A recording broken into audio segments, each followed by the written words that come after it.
Fan. All right, 6:02 in the Rose City. Time for Dirt and Sprague on Portland Sports Leader 1080. The Fan.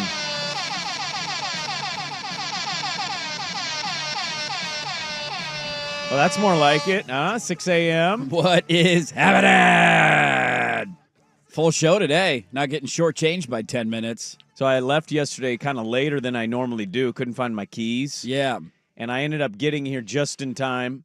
And the wife saw the start of the show wasn't on, and she's like, "What happened? 40 minutes, huh?" And I'm like, what's going on there? No. What took you so long? Why was the show late? We couldn't start without you. Not my fault. That should be a new policy. If one of us is late, we just don't start the show. Just refuse. I'm not doing the first 7 minutes while you're in traffic. Screw that, dude. They don't pay me enough to do that. It is a bad feeling if we're late, though. It's like, I'm going to wait till Sprague gets here. I'm boycotting the start of this show, and I'm not beginning until 6:09. Welcome. Now we can play the intro music. Hello, everybody. Happy Thursday. Hey, how was Barry Manilow? Barry was fantastic. Barry did not. So the last time he was here was 10 years ago. We figured that out. He did not steal your wife last night. No, Okay. did not. Good to know. Did not. We had great seats, about 20 rows back. Wow. Floor. Nice view of the stage. It was fantastic. The seats look really good. In the picture you sent, those look like phenomenal seats. It was great seats. How much? This might be a TMI. How much do floor seats at Barry Manilow set you back? Is that TMI? Hold on. Is that TMI? I don't know. Some people don't like talking No. about how much money they spend on I things. don't exactly know because it was friend of of the wife who's like loves Barry and her. She on throw the her theater bra side. up there? No, she did Barry! not. No. Be cool if she did. I though. want to say 150, 160 per ticket. per ticket. Oh, Barry. Okay. It a might little be more more, it pricey might be than I less, thought. but I think it's in that ballpark. Yeah, I was guessing maybe $75-$80 for Barry Manilow at this point, but Barry Manilow's still a big name. Well, one, and you I don't know think- if you're ever going to see him again. If he's not I coming around would every 10 be years. This is it. Shocked if He's alive in 10 years. I mean, he's another- 82. Yeah. I think he's just going to be doing his residency in Vegas, wherever it is. After I don't know if there's other stops on this tour, but he could only go about an hour 40 minutes, Yeah. which was last time it was like 2:15, close to 2:30. And he had an opening act that was absolutely atrocious and hideous and So he did have an opening act Yeah. last night. Well, it wasn't it was a like a bad Vegas comedian. It was bad. Was it Luke Anderson? Did Luke Anderson No, open for Barry Manilow too? Luke Is he the would've- new opening act Luke for would have everybody? slayed compared to this guy. Did you just call Luke Anderson a bad Vegas No, comedian? but he's opening for people now. That's Yeah, just I a know. thing. He Yeah, opened he for is. Well, Jeremy he had Piven. I didn't know if he Piven got and- Barry Manilow in there too. No. It's like his new shtick. He just calls people. You need an opening act? No, I'll come we help were you out for 10 minutes. convinced that this had to be some, redheaded stepchild of the tour promoter or somebody. a nepo comedian. And Barry's like, okay, I want these people to get, 2.5 hours of their money's worth, but I can't do that anymore. I can't last that long. But oh man, it was it was like jokes that are older than me. It was just it was so bad. You don't care that I say this, but like,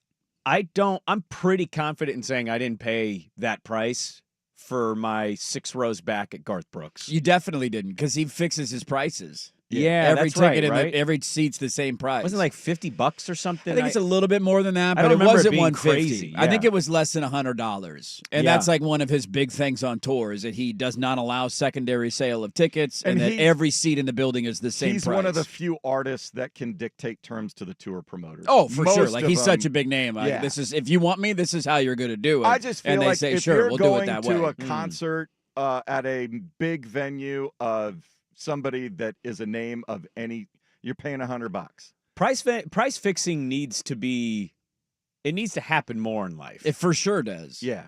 I get everybody wants to make more money, but like I even looked at merch for the Portland Fire because they had their big celebration the other day. I already saw a billboard up on my way home yesterday. That was quick.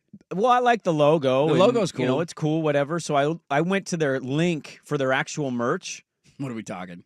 Women's standard T-shirt. Just a regular run-of-the-mill T-shirt. $40. $45. $45 for a T-shirt. And I'm like, what? Stop it. What? Stop it. I went to the unisex one because, of course, they don't have a men's. It's either unisex or it's women. Ah, okay. and the unisex was sold out. Now, What- it's same price, and I'm like, what? What? It's a T-shirt. What size are we t-shirt. in unisex? You just get normal male size Yeah. in unisex? I think it's the same He size gets you'd the be double in. medium size. Yeah. Okay. The medium double X. the medium double X. Can I need a triple X if it's unisex? Is it going to be shorter than a male shirt? I'm a little confused right So now. yeah, price fixing in a lot of areas of society it needs to start happening, or otherwise people are they're realizing this. You speak of Vegas. I just talked to somebody. I cannot remember who I talked about this with, but I had just seen an article about Vegas. Mm-hmm. I know Danny went to Vegas, but it wasn't Danny.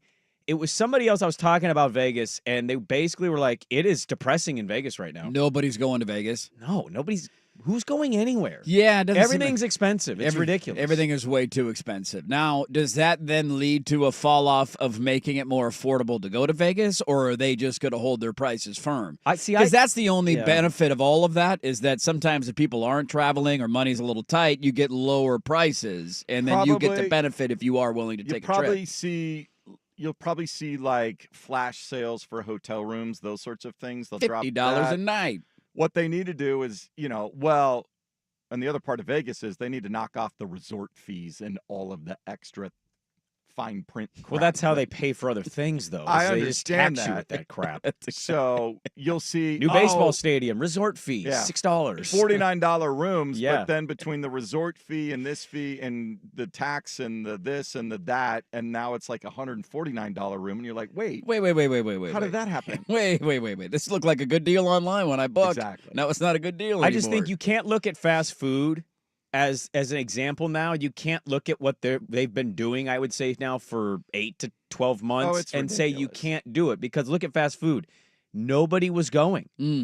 And now they're like, hey, what about that $5 meal deal thing you guys used to love? Remember that box for $5? Yes. Used to get a lot of stuff in there. Now you're going to come buy it again. Like McDeezy's was becoming restaurant level pricing, and I'm like, no. no. And I don't eat there anyway, but like Sure. I've noticed their commercials is like the $5 grab bag, and it's like double cheeseburger, 10 nuggies, fries, and a drink. And I'm like, oh, look what's coming back. Yeah. The big meal deals. You have to entice me as a customer to come back with the correct pricing. I'm not going to overpay for that. Like $45 for a T-shirt is one that I'm like, I'm hard out on.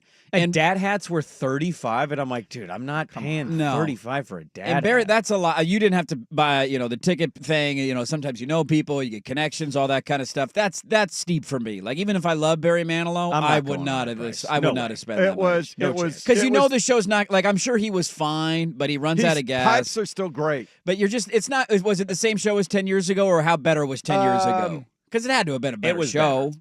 It went longer. was He's better. up there He gyrating did do 10 some years ago. different things, though. He did some different things because one of the songs he told a story, and it was about his grandfather who got him into music and used to take him because he lived in Brooklyn, grew up in Brooklyn, and so they would go across the Brooklyn Bridge into Manhattan to these little things where you could record like on an old 45, and he had some pictures of it up on the video screen and led into. And he actually had a recording of this old thing his grandpa was trying to get him to sing Happy Birthday on. And it led into stuff. And then he did the coolest thing when he did Mandy, which was his first #1 hit in 1974. Jeez. So there was a 2025. 51 years ago. 51 years ago. So in the 70s and 80s, you used to have shows on like Friday and Saturday night after the late local news that were kind of like music variety shows or whatever. And so there was one there was in 1975 when he performed Mandy, I think, for the first time on television, and they had the TV recording. So that did the first verse. Then he came out and sat on the piano, did the second verse, and then the third verse, they did like the Natalie Cole, Nat King Cole, Unforgettable, where he was doing a duet with himself from 50 years ago. That was cool. That's pretty cool. That's pretty cool. But 150. Yeah. But 150 is steep.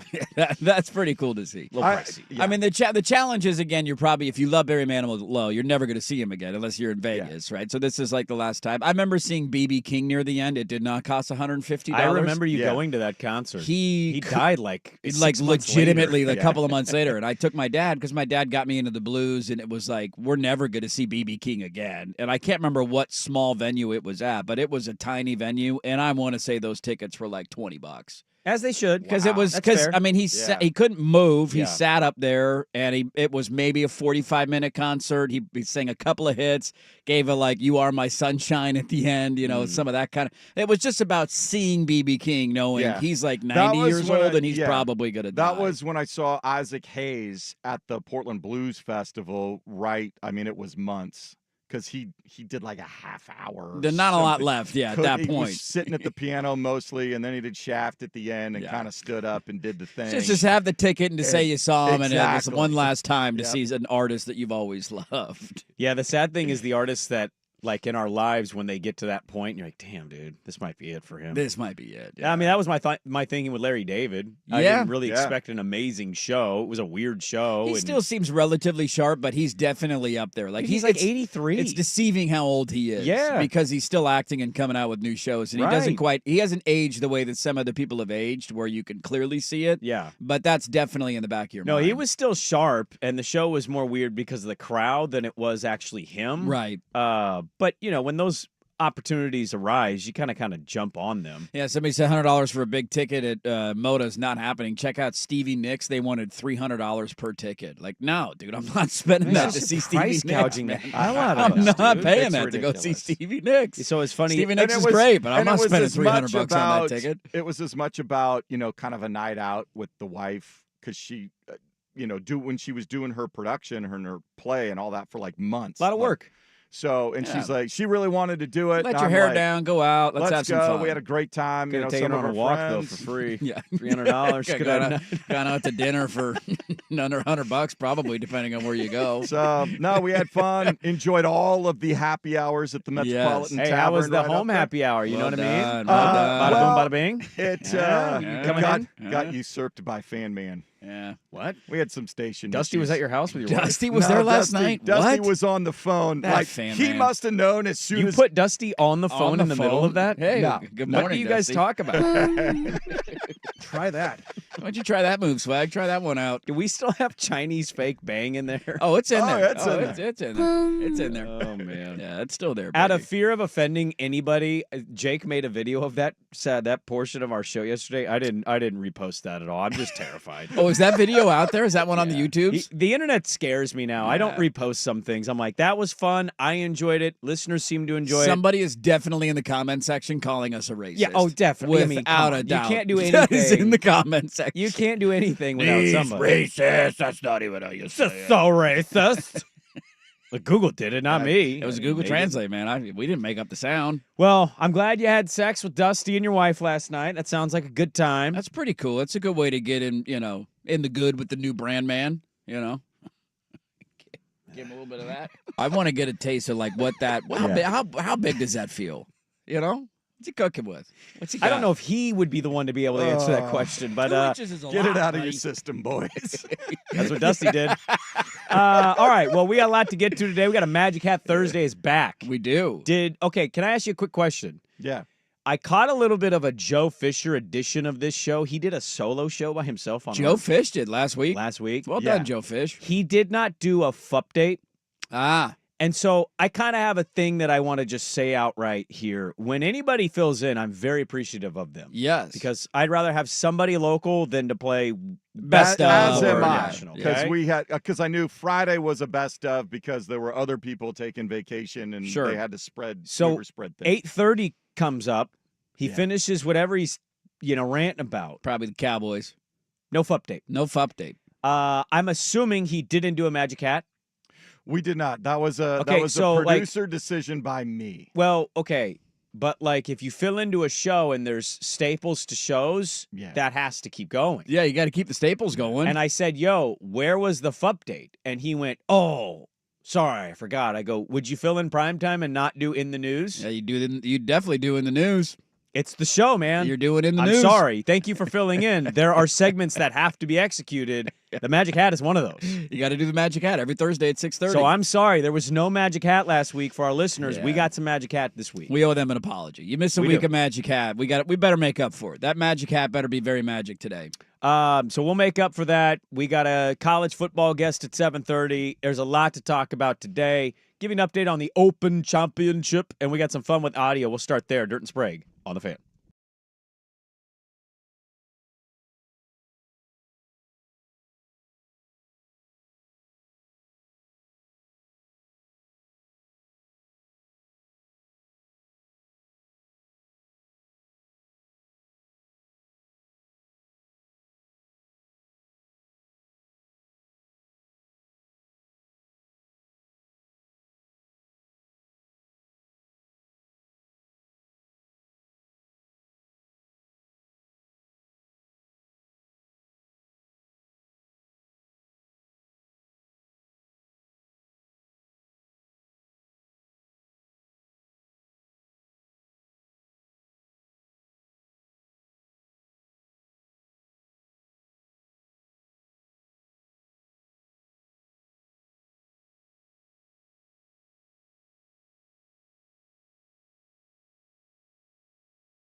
A Fan. Got the Magic Hat coming up. We'll get to some audio.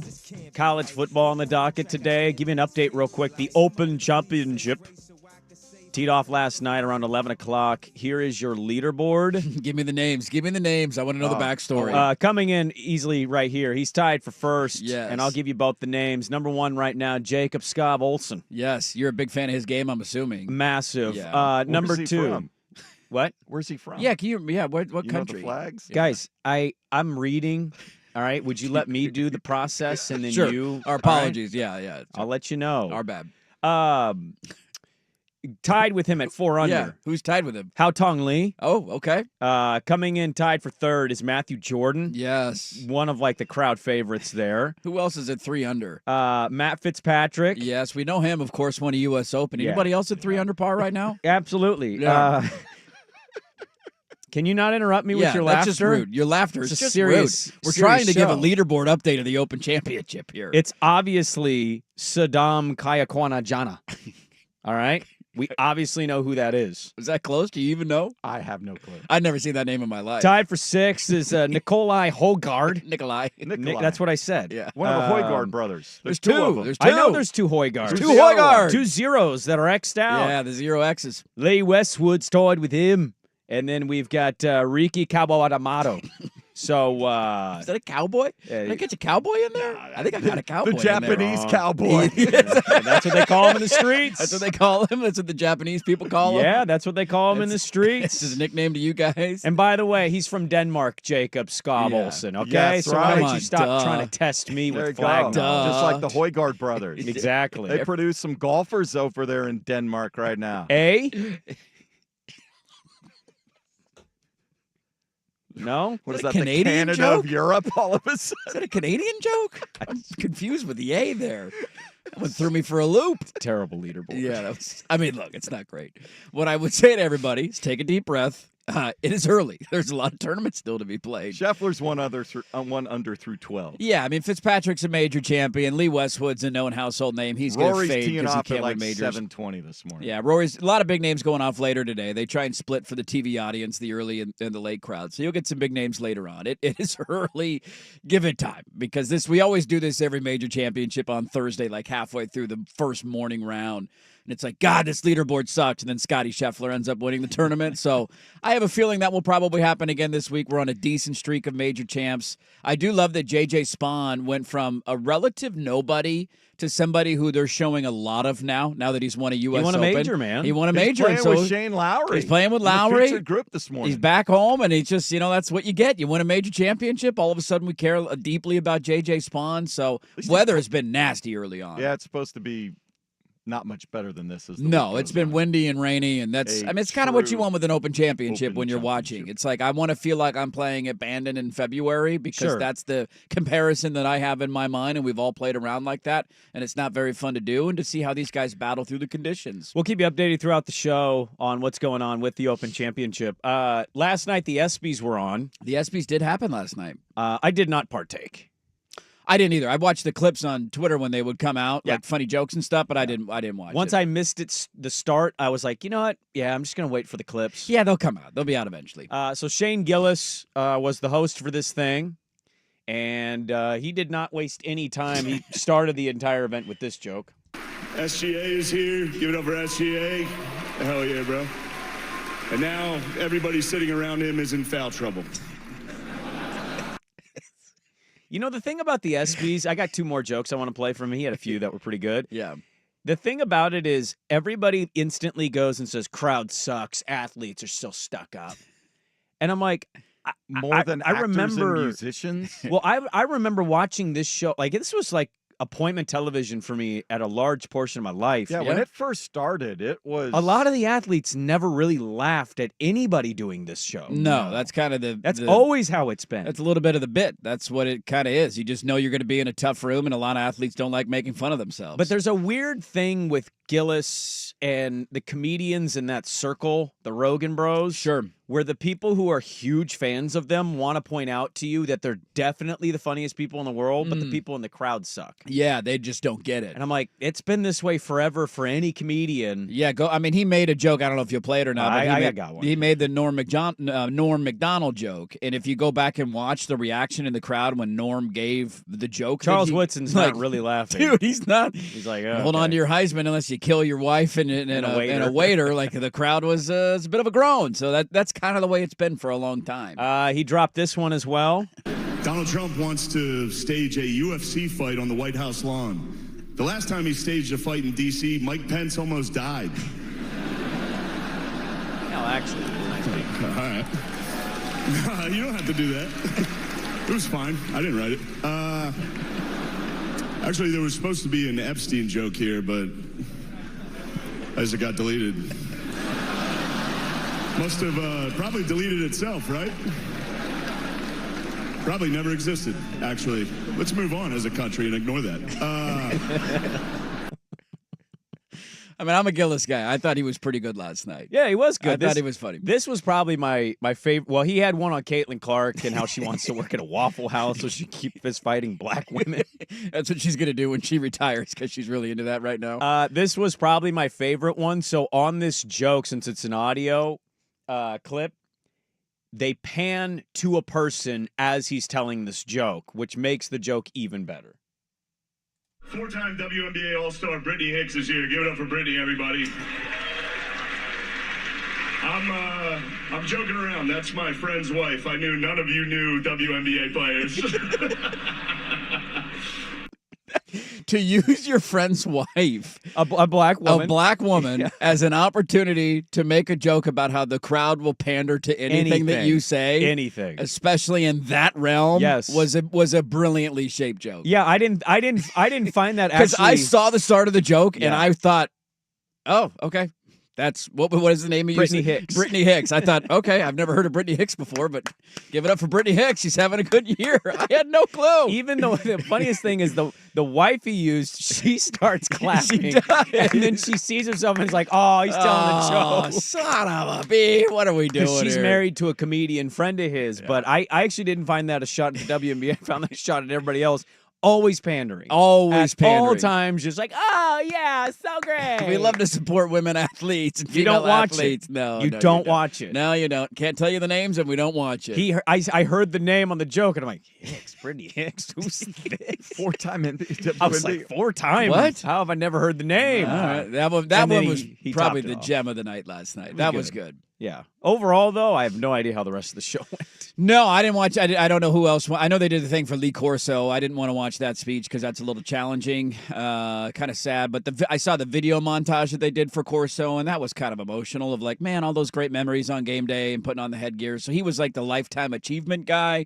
I saw they had a pretty funny made-up like movie trailer video for the Tush Push and how it got invented. I think the Eagles won Team of the Year. And the Eagles won Team of the Year, and he Shocking. played into that because he's an Eagles fan, and so he made fun of all the other teams while he was announcing the candidates for Team of the Year. Or just how they're not as good a team. Yeah, yeah. He just, did you beat the Chiefs 30? Were you up 34-0 on a team who was going for a three-peat in the Super Bowl?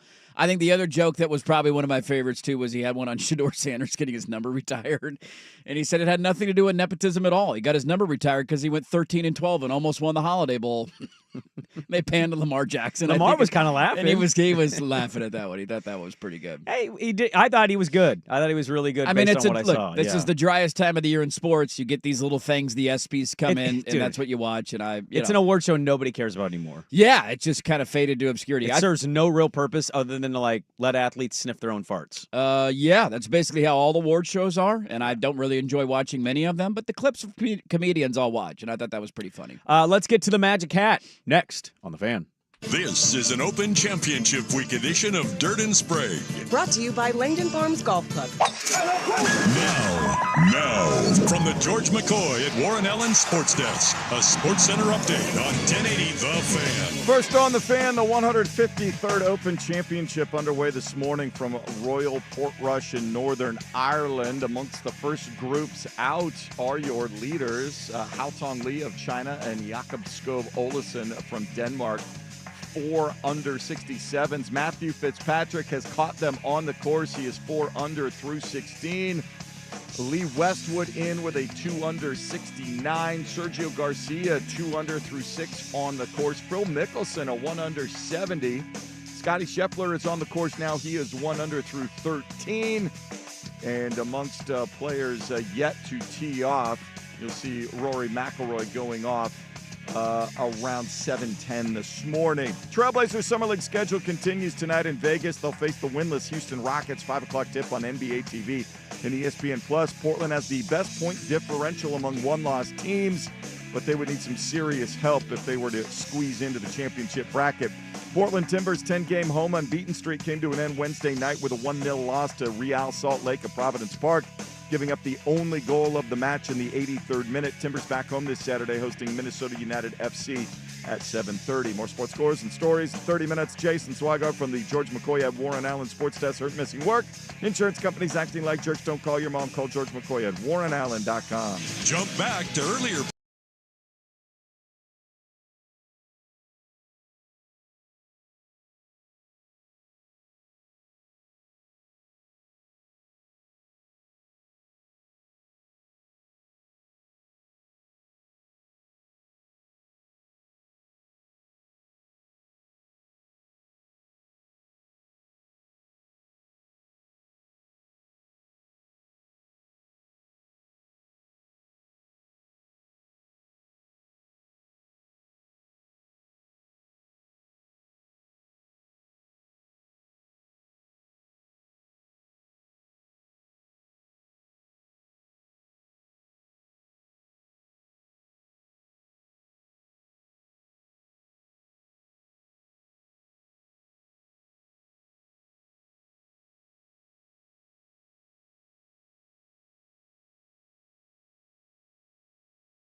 And All right, let's get to the Magic Hat. It's the Magic Hat. Yeah, baby! That's what I've been waiting for! Bring it on. Basically, a bunch of topics, and we have no idea where the sports gods want us to go. Okay. Until Swag pulls it out of his Magic Hat. Hocus pocus, where are you? Now you see me. Now you don't. It's magic. It's simply what it is. It's magic. We don't know what's going to come out of this hat. Where is that rabbit? Abracadabra, MFers. Let's do the Magic Hat. The only thing this hat's good for is the trash can. All right, welcome back in. Magic Hat time. My guy Shoffley even through 14. Xander Shoffley. Well, 13 and now 14. He's right there. He's hanging around. Anything around even par, I think you're going to be okay today. With the bad conditions, nobody's throwing up. Save this for tomorrow. I don't think anybody going 7-8 under par today. Tough courses to go low. Yeah. All right. We haven't done the Magic Hat in a while, so let's jump into it. Swag, what is the old Magic Hat giving us? First up. Now, did you go to the Goodwill Boutique and buy a Magic Hat? Did they have any there? I went to the Magic Hat Boutique. Yeah. And they did not. They had one kind of fedora thing, but they wanted like $37 for it. This is kind of my point on the price gouging. That Goodwill Goodwill Boutique, Boutique down in Selwood, little bougie. A little bougie. That was my fear walking by it. I saw it and I thought, Isn't the point of thrift stores now To be supposed to cheap? be like affordable recycling of Yes. clothing and material? That was not this store. This store was trying to be. Yeah. It's like, becoming ridiculous. This is There's a the couple of them best in of the Selwood, best. These and are the it's- absolute gems we have. it's a problem because a lot Yeah. of people think it's a cool in-fashion thing to wear, retro or old like that's. I might have to go to it's like a style. costume store, or maybe we'll see. That's around a better call. Halloween when all the costumes get a start cheap rolling out. garbage one that you and can get, just like, have. Yeah, that's what you somebody need. wants to be a magician. or All right, something. where are we at? OMG, I can't wait. Oh, this is great. I know you know of this. I know a lot of sickos out there know of this because we're all outside the window saying, yes, I can't wait. Give me more. The weekend of August 30th Oh yeah. has already been blacked out on my calendar, and there will not be anybody getting me to do anything on that day. Yes. It's an incredible opening weekend of college They football. have spaced it out very well. Texas, Ohio State, Yep. Boom. Bama, FSU, Mm-hmm. LSU, Clemson, which is probably the game I'm the most excited for. I know, crazy. Texas, Ohio State's playing. I might be the most excited for LSU, Clemson. Two of your least favorite head coaches, maybe your two least favorite head coaches. They're in that a conversation, but I got a lot of college stock in Clemson this year. I think they're going to be in a Final Four. Montana State, Oregon. Cal, Oregon State. Yeah. Coming That's back actually to not a Reser. bad opening game. It's a nice little game. nice little opening game. Syracuse is Tennessee, and I'm just like, Syracuse is fun now. See what Tennessee is. And then the next day on See if Sunday, somebody's getting a shower after the game. Notre Dame, Miami. In Miami. Utah UCLA is another one for me that's kind of random that I'm excited for. That's the night game on Fox. Oh, dude, Belichick and TCU. Like, there's some sneaky Yeah. other games, but that's those are on your Monday. biggest games. yeah. Yeah. That one's on Monday. Yeah. Virginia Tech, South Carolina, and then Notre Dame, Miami on Sunday. It's an incredible opening weekend of football. And I'm just, I saw it the other day. I knew it was happening, and I'm like, I don't want it to be here because it's only July 17th, but I'm like, oh, I can't wait for that day. I think I've made the Yes. mental switch. I think I'm there. I think I'm ready. I think I'm good. next I'm month soaked is up gonna summer. go It's over. real fast. I'm done. I'm done with it. My golf game sucks. I got nothing else His to do. Giants It's are out hot. of contention. Hey, whoa. You focus on your Dodgers losing like 10 of 11 going into the All-Star break. They Huh? still have a Still in nice first cushion place. atop the division. Sit Just down waiting for the trade deadline when Shut they up. load up. I just think it's going to be a great weekend of football, man. I hope It it lives is. up to the hype. That was one of the critiques I remember having early in the year last year was, hey, I thought this new expanded playoff was going to lead to bigger games, and it felt like there were a lot of weeks early in the season where there was like, hey, what's the slate look like? It sucks. So, great start to the year this year. All right, what's next in the old Magic Hat? All right. What do you do? What do you do? What that- do you do? What do you do? Look, I don't want to get political here, But but if an individual shows up to your championship Mm-hmm. and then just takes the trophy of the championship, Yeah. what do you do? Because the president of our United States of Yes. America has taken the FIFA Club The World Club Cup World trophy. Cup. He took the trophy? He took the actual trophy home and basically said they said I could take it and they should just make a new one. He just took the trophy. He just took the trophy. And did they come out and say, yes, we told him he could have the trophy? I don't believe that has been confirmed. I did see that was it this in the United States, I'm assuming? Yes. Yeah, I don't this watch just that. happened last week. I know it just happened. I saw the video of they Yeah. brought him on for a photo. Yeah. And then they tried to usher him out so they could take the And championship he photo. didn't get that memo. And he didn't leave. And it was Chelsea that won. And so Yes. he's in the championship picture. Yeah. When That they he was released on the stage. He was on the stage. when the confetti went off. When they released their team picture of them winning the championship, He didn't do the penis dance. No, he I was did a little not. disappointed in him. they photoshopped him out of the picture. Yeah, they were trying to As you usher him off should. so they could celebrate. He kind of did a little. Hey, dude. We'll see if he sues them. Cut that one out No. right there. I mean, I think Chelsea can find another trophy. Okay. Like, I think you call Yeah, the league and you that's say, fine. like, That's fine. They'll call What FIFA. do you do FIFA's got money. if this happens with the Lombardi He trophy? just takes it from the Eagles. Like Putin Eagles just- are there.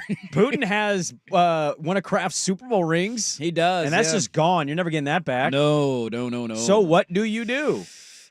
I think, well, yeah. Do you publicly call out the president of the United States of America and say he stole something from us? Probably not. I think I'm calling the league or the league? You're the- calling FIFA. calling FIFA and saying make me another trophy, Where's or our- I'm calling the NFL saying can I get another No, Lombardi? you- You got any yeah, more you Lombardi It's a playing big around? deal. Like they surprised people by beating PSG 3-0. Is that that Yeah. was a It was surprise? a little bit of a shocker Yeah, that PSG was a big result. betting favorite going into that. upset. and he just came on the stage and he wouldn't leave and then he just took their trophy. Now we got the World Cup coming up, right? This Yeah. was the a lot of the venues that were used for that event Testing. was Ah, testing to yeah. make sure they got all their. What if he just details snags the World Cup trophy? Because when is the World Cup? next summer? Next summer. Yeah, I could be So he'll still be I could be wrong on this, and if I am, correct me, but I believe somebody asked him something about this, and he basically said, if I see something that I like, I'm just allowed to take it. I'm just grabbing it. I mean, it's not a bad grift if you could get your hands on a Lombardi, dude. I'd love to have a Lombardi in my man cave. But what if he stole like the Stanley Cup? Yeah, that would be incredible. I don't think if he I could got a lift it. Stanley, no, I don't think he could either. That's 35. You tell me pounds I right could- there. You don't think he could do this? I could lift the He Stanley couldn't Cup. lift it. You imagine Oh, that he in doesn't need to Arnie's lift it. gym? You got that staring at you while you're doing your workouts, doing your crunches on the ground. You got a Stanley Cup right there. It's just a wild development that the president took the FIFA I'm not giving that Club back. World Cup trophy. This is mine now. I'm the champion. I I'm the am now the champion president of everybody. It's the way soccer works, right? All right. More Magic Hat next on The Fan.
Now you don't. It's magic.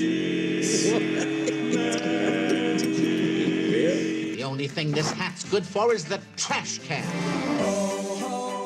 There is a video that has surfaced on the internet. I don't know if you guys have seen it out there, but you need to check it out. It is hilarious. Dirt told me about it. So I guess Coldplay was performing at Fenway last night. Real special event. Sox are out of town, all-star break, so no game. And they pan to the crowd Jumbotron style. And it specifically like pans to a man holding a woman in front of him with their arms, his arms are wrapped around her. Draped over his shoulders and around he's the waist. behind, and they're enjoying the music. And it pans straight to them, and they instantly caught it, and they do the, oh, my God, and they both turn away and duck out of the camera. They were caught. This was an affair. This was on a Jumbotron at a concert. Do you remember the Dallas Cowboy fan holding the woman who looked like she was crying in a playoff game photo? Yes. And that we found out ended up he was cheating. That was an affair as well. This is the same thing. It's funny because the reaction to getting off of the Jumbotron makes it even more obvious. Yes. It makes like it jumping way off worse. of the camera just escalates your problems exponentially. We always say that like when you're doing updates. If you trip up over you just keep going. Don't stop. The minute you stop, you alert everybody that there's an issue. Act like you were grabbing something, or you're hey, look at that over there, or you're just having a friendly conversation. It's an easy move out of that. All right, what's next on the old Magic Hat? We got a lot to get to in the your second boy hour. Shams is full of Say it. What? Sheet. Can you please read what the hat says? SHEET. Sheet. So can you read it in full? Shams is full of sheet. Oh, look at you. Close to a drop button there, buddy. That was close. Careful. Yeah, there was a guy named Shams Charania that went on the Pat McAfee show and proclaimed out loud, "This is going to be the craziest offseason of all time." What a liar. This offseason kind of sucked. Yeah, not a lot big has really happened. We haven't seen any. No. What was the biggest signing? Miles Turner? That was I think the biggest surprise that the Bucks would just eat Dames and then they go get it. But Miles Turner? That's your and a Kevin Durant trade that we all knew was coming. Everybody knew Durant was going to get traded. That wasn't shocking. Yeah. No. What's the most shocking thing that's happened? Young Hansen? I mean, to be honest with you, one of the more shocking things is us trading Anthony Simons. I would have probably told you at the end of the year that wasn't going to happen. All right, that's not a needle mover for the NBA. No, but we knew Boston was going to move off Holiday. You knew that they were going to try and get off the Holiday deal. Can it just be noted? You cannot go on national TV. I mean, he can because he did, and he's going to keep doing it to try and sell himself more interest. Hey, every time there's an interview with me, you're going to want to watch because this is the biggest offseason ever. Remember, he did this on SVP. He did a hit on SVP right as free agency was about to begin, and it was at like 10 o'clock at night, and I think it began at midnight or whatever. Oh, maybe and it was SVP. Well, he did the same thing on McAfee. Okay. He said the different quote, but the one on SVP was basically, "Don't go to bed." And everybody's like, "What? "What? Yeah. Don't go to bed." What's going to, And then people stayed up, and then it was like 4 o'clock in the morning, and nothing happened. I stayed up an extra hour because I'm like, he told me not to go to bed. I want to see what the big news is. LeBron getting traded. Something's on the horizon. This is why he'll never be Woj, and he'll never be a Schefter. Yeah. He'll be a newsbreaker for a long time. His name will be in our lives for 25 years, and he'll milk this. We got to pay a guy who tweets $10 million a year for some reason. Still don't understand the point of it. To get information 5 minutes before we would have gotten it. Not even 5 minutes. Sometimes it's like a minute before. Like, it's one of the biggest grifts in sports media is that those people make the money that they make. Because I'm like, well, are they really entertaining when they're not giving us the agent news? No, we're all going to find out eventually anyways. So, okay, but this is ridiculous. Do you get a refund? I can't wait for Status Story next week, so I want to read the story. Swag, I don't mean to get, put you in a weird state of mind. I already think about this, and I'm 38. And people thinking about how they want to proceed once they pass. Buried, cremated, all that. Yes. There is a program in Texas, based out of Texas, that will basically allow you to be cremated and put your ashes aboard a space rocket. They'll fire the space rocket into space, and they'll shoot your ashes into space. You are buried at space. See you later. You are in space now. Does the capsule release my ashes, or do I stay in the capsule? I I believe they shoot it out. I don't know. So I'm if just that's like in a space capsule dust or... at that point, maybe floating around? Basically. Okay. Your ashes are. Okay. A capsule carrying more than 160 different people who signed up for this I don't like the direction this is program, going. NIAX, were launched on June 23rd into space. However, there was a malfunction within the rocket. Uh-oh. The rocket then proceeded to come down from just like the outer realm of Earth, and it came crashing back down to Earth. The parachute did not, what do they call that? Deploy. Yeah. And the rocket smacked into the ocean, and the ashes just scattered all over the ocean. So now you're spreading the ocean. And so now instead of being in space like you paid for, your ashes are in ocean. You're done. They're not going to scoop that up. Do you get it? Does your family or estate get a refund? Yes. I would file a lawsuit, to be honest with you. If you're not going to refund my money, then we're going to court. I'm calling a lawyer immediately. This is an opportunity to get rich, and I'm taking advantage of it. If this happens to me and I'm like sending in loved ones, this was their dream. Emotional distress. Without a doubt. Oh, yeah. Without a doubt. Like resting places $50 million. Let's for remains. go. Some people want to hold on to them. Some people don't, want to spread them in certain places. I've had all sorts of family members who have done different things. My Papa's last wish. His dream was to be in space his entire life. So here's the messed up part. Part of this is orbiting Earth, which is, it's so weird that they have to come to an agreement. They're dead, and their wish is to orbit around Earth and then be shot into space. The company basically came out and apologized for having this. This was the first one, by the way. But this is the first time they did it, or the first mishap? No, this was the first. The opening, hey, we're a new business. Come work with us. We're launching. Quite literally launching. Yeah. The company came out and apologized, but then they said, we completed 2 orbits around Earth. That meets the criteria for a successful Earth orbit. There's 162 lawsuits coming. Yeah, there's a lawsuit 166, technically. You're going to hear from my lawyer immediately. I'm suing you for everything you got. They called it dispersing the contents at sea. Get the hell out of here. Also, space, I'm out on that. Don't shoot me to space. Why? I don't know. You got against. I'd rather be totally be cool with this. Somewhere that I enjoyed, not some unknown. What am I going to do in space? Float around? We don't have enough Put me time. on a golf course somewhere. Somebody get a ticket to the Masters and go walk around Augusta. My mom recently went on this weird rant where she was just like, "Don't dump my ashes at the ocean." Why? Just don't. Just don't. She didn't want to be in the ocean. Respect her wishes. No, I She wants to be on land. I don't like water. She wants to be off like a trail in the woods, and I'm like, no, we're never talking. went hiking. What? You are the reason I hate camping. Like, why do you want to go? It doesn't make any sense. Hour 2, Dirt and Sprague on the Fan.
Station. Now,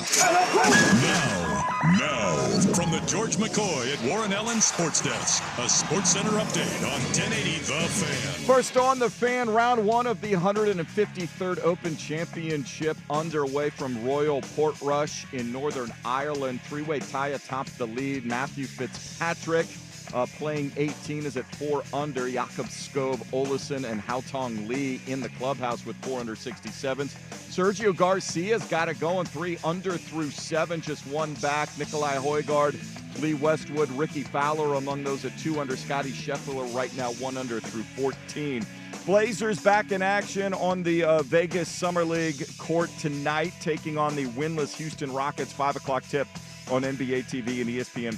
Portland Timbers 10-game home unbeaten streak came to an end Wednesday night in a 1-0 loss to Real Salt Lake at Providence Park. They gave up the only goal of the match in the 83rd minute. They'll try again at Providence Park Saturday, hosting Minnesota United FC at 7:30 p.m. And ESPN's Adam Schefter reporting that veteran edge rusher Von Miller is going to sign a 1-year deal to join the Washington Commanders for the 2025 season. More sports scores and stories in 30 minutes. Jason Swigard from the George McCoy at Warren Allen Sports Desk.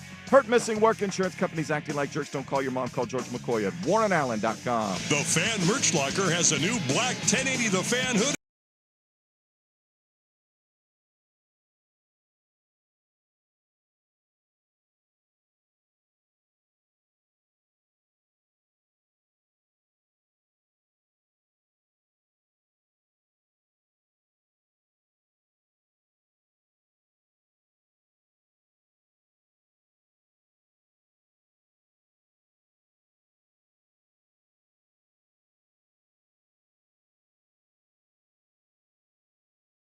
Fan. All right, welcome back in. It is the second hour of the program today. Dirt and Sprague with you on 1080 The Fan, the Odyssey app, 99.5 HD2, and, of course, YouTube, youtube.com/1080 AM. The Fan. We have not crash-landed from space. We have been here the whole time. Yeah, we're still orbiting. We're still orbiting the show for another 2 hours. So you're out entirely of the idea of shooting your ashes. I'm out. I don't want nothing space? to do with space. I don't care about space. I'm not in space. I'm not that. I'm out. I want to go somewhere that's symbolic and meaningful to me, and space is not that. How often do couples not get like buried or placed next to each other? I don't know. That's a good question. Yeah, I kind of wonder that. You don't want to get shot in a different spot than your wife does. You want to end up in the same location. Well, I imagine. You definitely strike me as guy that wants to be next to wife in the after situation. I, however, feel like me and my wife could have different wishes. You want to fly solo on your next journey? I'm a naked dead body in a tree, and she's ashes in a wall. You know what I mean? I could totally see that happening. And maybe I'm a tree next to the wall. Yeah, the weird one is, like somebody said, imagine that's like a kid or a wife or something, and that happens to him. Like, so ironic. Yeah, that's where I don't know if you win the lawsuit, but that's where the anger comes in. Like, it's one thing if it's an older family member where you're like, hey, they're out of suffering, or this, somebody who lived till they were 95 and what an incredible life. But if it's one of those kind of death stories, then yeah, dude, you're going to be livid. We will talk with our good friend Josh Peterson in Omaha, Nebraska. Why, you might be asking? Just cuz? Just cuz. We want to talk college football. Josh is a good dude. He loves college football. He's a sicko like us, like Tyler Ivins was yesterday. He's doing an interesting little project, too, as a side deal, podcast-wise, so we'll talk to him about that as well. I want to start the second hour of the program. And, by the way, you can reach the fan at the fan text line, 503-864-6326. We treat you right before, during, and after the text. Yes, we do. Visit us at 1080thefan.com. Also, the YouTube chat is live. I'm going to start with college football. Let's do it. Because I'm slowly morphed into this. Yeah. Football's around the corner. I'm reading a lot more. Just getting into it. The Athletic. You ready for this one? What do we got? Who's ranked? What do we got? I got the best July 17th thing you could possibly do. Yes, right up my alley. College quarterback tears. Yes, give me the tears. Give me the tears. I love quarterback tears. I do too. I know it's like sucker material that just gets released every year, but I'm in. There are 7 tiers according to The Athletic. There's 7 total tiers. 7. 7 is largely unproven group with some decent G5 returning starters, but also quarterbacks who haven't played. Tier 6, quarterbacks have a lot of question marks, but there's talent or a trait that someone's betting on. Tier 5, you've probably seen the quarterback before. Many have played well in college, but haven't put it all together consistently. Tier 4, some are young, unproven starters with high potential. Others are vets who have flashed great talent but hit performance or injury speed bumps. Tier 3, most teams be happy with a quarterback of this caliber, great ability, solid body of work, but they have flaws. Tier 2, winners who have proven their mettle. They can carry the team, but have limitations. And then Tier 1, the most talented. Yes. Okay? Tier 1, are you ready? I'm ready for this. Can I try and guess the Tier 1 guys? Yeah. Yeah? How many names are there in Tier 1? I was going to tell you this. 10. 10 names. And I don't know if I agree that 10 names should be in Tier 1. So, Nussmeier's got to be in there, LSU. Here, let's do this. Give me some dings and some buzzers. Nussmeier's back. He's a guy that I'm very intrigued by. At moments, looked like an incredible quarterback last year for LSU, and at moments, it felt like lost them games. Correctamundo. I don't know if these are actual rankings in the Tier 1. It's just listed. They're just named. Way, yeah, sure. So I don't know. Klubnik, who is going into year 4 as a starter, I'm assuming got to be it. John Mateer with what he did at Wazoo last year, Tier 1 guy. Drew Aller getting to the, semifinal? How far did they get last year? I think semifinal. Let's see. Lenora Sellers, probably South Carolina. Yeah, I love Lenora Sellers. Okay, we're at about 5 names. Are they putting Arch Manning in there already? That's 4. That's 4 names, okay. Oh, no, yeah, 5. 5 Sorry, names. yeah. Are they putting Arch Manning in there already? Wow. Okay. Controversial. Very controversial. He should be, by definition, the Tier 2 or 3 guy. Yeah, I'm like scrolling through just like general starting quarterback There's names. an obvious one that you're not thinking of in a conference that doesn't get a lot of respect. Sam Levitt. There's a playoff quarterback. I didn't say they went very deep in the playoffs, but there is a playoff quarterback you're not thinking of. Is Kevin Jennings in there? SMU. Correctamundo. I mean, now we're losing the plot a little bit.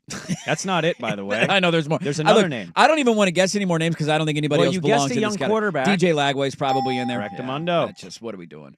Yeah. If there's anybody else, I mean, there's one is more the name. Illinois quarterback No, on there? Altmaier's not on Altmaier. I'd argue Altmaier should be ahead of the other guys. I'm telling you 100%. I want to be transparent this year in football, Yes. okay? If we're wrong, we're wrong. We're right, whatever. Not familiar with this name at all. I'm not going to act like I know a whole lot about this guy, and I don't know how or why he's in Tier 1, but he is. Well, now you're making me wonder. Is it the kid at Baylor? Nope. No. Robertson, I think Sawyer Robertson, I think is his not name. Sawyer Robertson. A name that you're not familiar with. At a school that I'm like, are they going to be good? Are they supposed to be good again?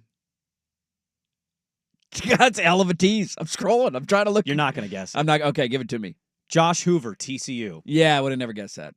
Would have never guessed that. You want to tell me about Josh Hoover? Did Josh Hoover have a good year last year? Absolutely. Now I want to look up Josh Hoover stats. If you're Tier 1, you better had a good year last year. If you're, yeah, I mean, I actually hard disagree with half the names on that list. I mean, Tier 1 shouldn't be 10 names. If you're long. giving me a Tier 1, it is Klubnik, it is Nussmeier, it is Altmaier, not Altmaier, Drew Aller, and probably Lenora Sellers. And I don't know if I'm going any deeper than that. You can even make an argument that Sellers is Tier 2 because he's still so young. He's still relatively young. You know what I mean? Yeah. Like Tier 1 is for the guys that have played longer than that. So Josh Hoover last year, his 3rd year at TCU, so somehow he's technically only a sophomore. I don't know how that works. 27 touchdowns, 11 picks. Yeah, that's a good season. I mean, that's fine. TCU wasn't great. I don't know if I'm calling that Tier 1. Whatever. Carrying a team.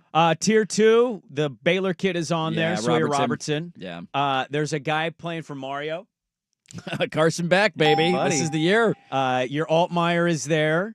Iowa State. Oh, Rocco Becht? Yeah. Yeah, I imagine Haynes King at Georgia Tech's on that list, Haynes probably. King. And there's one more. He's real loud about himself. He's got aspirations to win the Natty this year. Oh, Diego Pavia. Hell yeah, brother. Vanderbilt's coming for you, man. Tier 3, Indiana's quarterback now, formerly of Cal. Mendoza. Yeah, correctamundo. Duke's quarterback, replacing Malik Murphy. Well, I can't remember his first name. Darian Mensa from Tulane. He's a transfer kid. Kind of impressing you. Dude, I'm ready to go. I got turned on. Guns in the hip. Let's go. He's a Big Ten quarterback, formerly of the SEC. A lot of controversy around this kid. Big Ten quarterback, formerly of the SEC. Yeah. Interesting tease there. Big Ten school, formerly of the Pac-12. Was that Nico? Nico! Dude, that's what I forget about. UCLA is just so out of sight, out of mind. a guy that I thought was going to be amazing because the first play I watched him play, he ran 77 yards on my team at Reser Stadium. Taylon Green. Yeah, at Taylon Arkansas. Green. Yep. They got Petrino back for another year. It's a big year for Man Boobs Pittman. He's probably going to get fired. I'm surprised he hasn't been fired. Yeah. This is one for me that I don't know why I have such kind of high expectations, but I think because he's returning and I really like their coach, I think he's kind of flying under the radar a little bit. Avery Johnson, Kansas State. Avery Johnson of Kansas State had an underwhelming first year as a starter. He was kind of in the same camp as the Jackson Arnold cat at Oklahoma, where Kansas State and Oklahoma had these quarterbacks, Will Howard and Dylan Gabriel, and they moved on from both of them to pave way for the younger guys, and both of the younger guys didn't quite live. Arnold's transferred. He's now at Auburn. Yeah. And Johnson was a guy who came in as, this guy might be one of the best quarterbacks in the country. And he was fine, but he underwhelmed, I would argue. Boise State's quarterback makes a Tier 2 list. What's his name? Maddox Madsen. That's right. He's back for another year. He was solid last year, obviously carried by Genty, but now he's going to have to take a bigger role in the offense. Utah's quarterback, Dampier. Dampier's back for another back. year. Yeah, he played well in the back end of the season. Reed at A&M. Yeah. Okay. Marcel Reed's a good athlete. Gio Lopez at UNC. Yeah, I got nothing for you there. Eli Holstein at Pitt. Yeah. And Tier 2, Dante Moore. Dante Moore, Tier 2. That's right, man. Tier 2. Woohoo! We did it. You know who else is Tier 2? Who else is in Tier 2?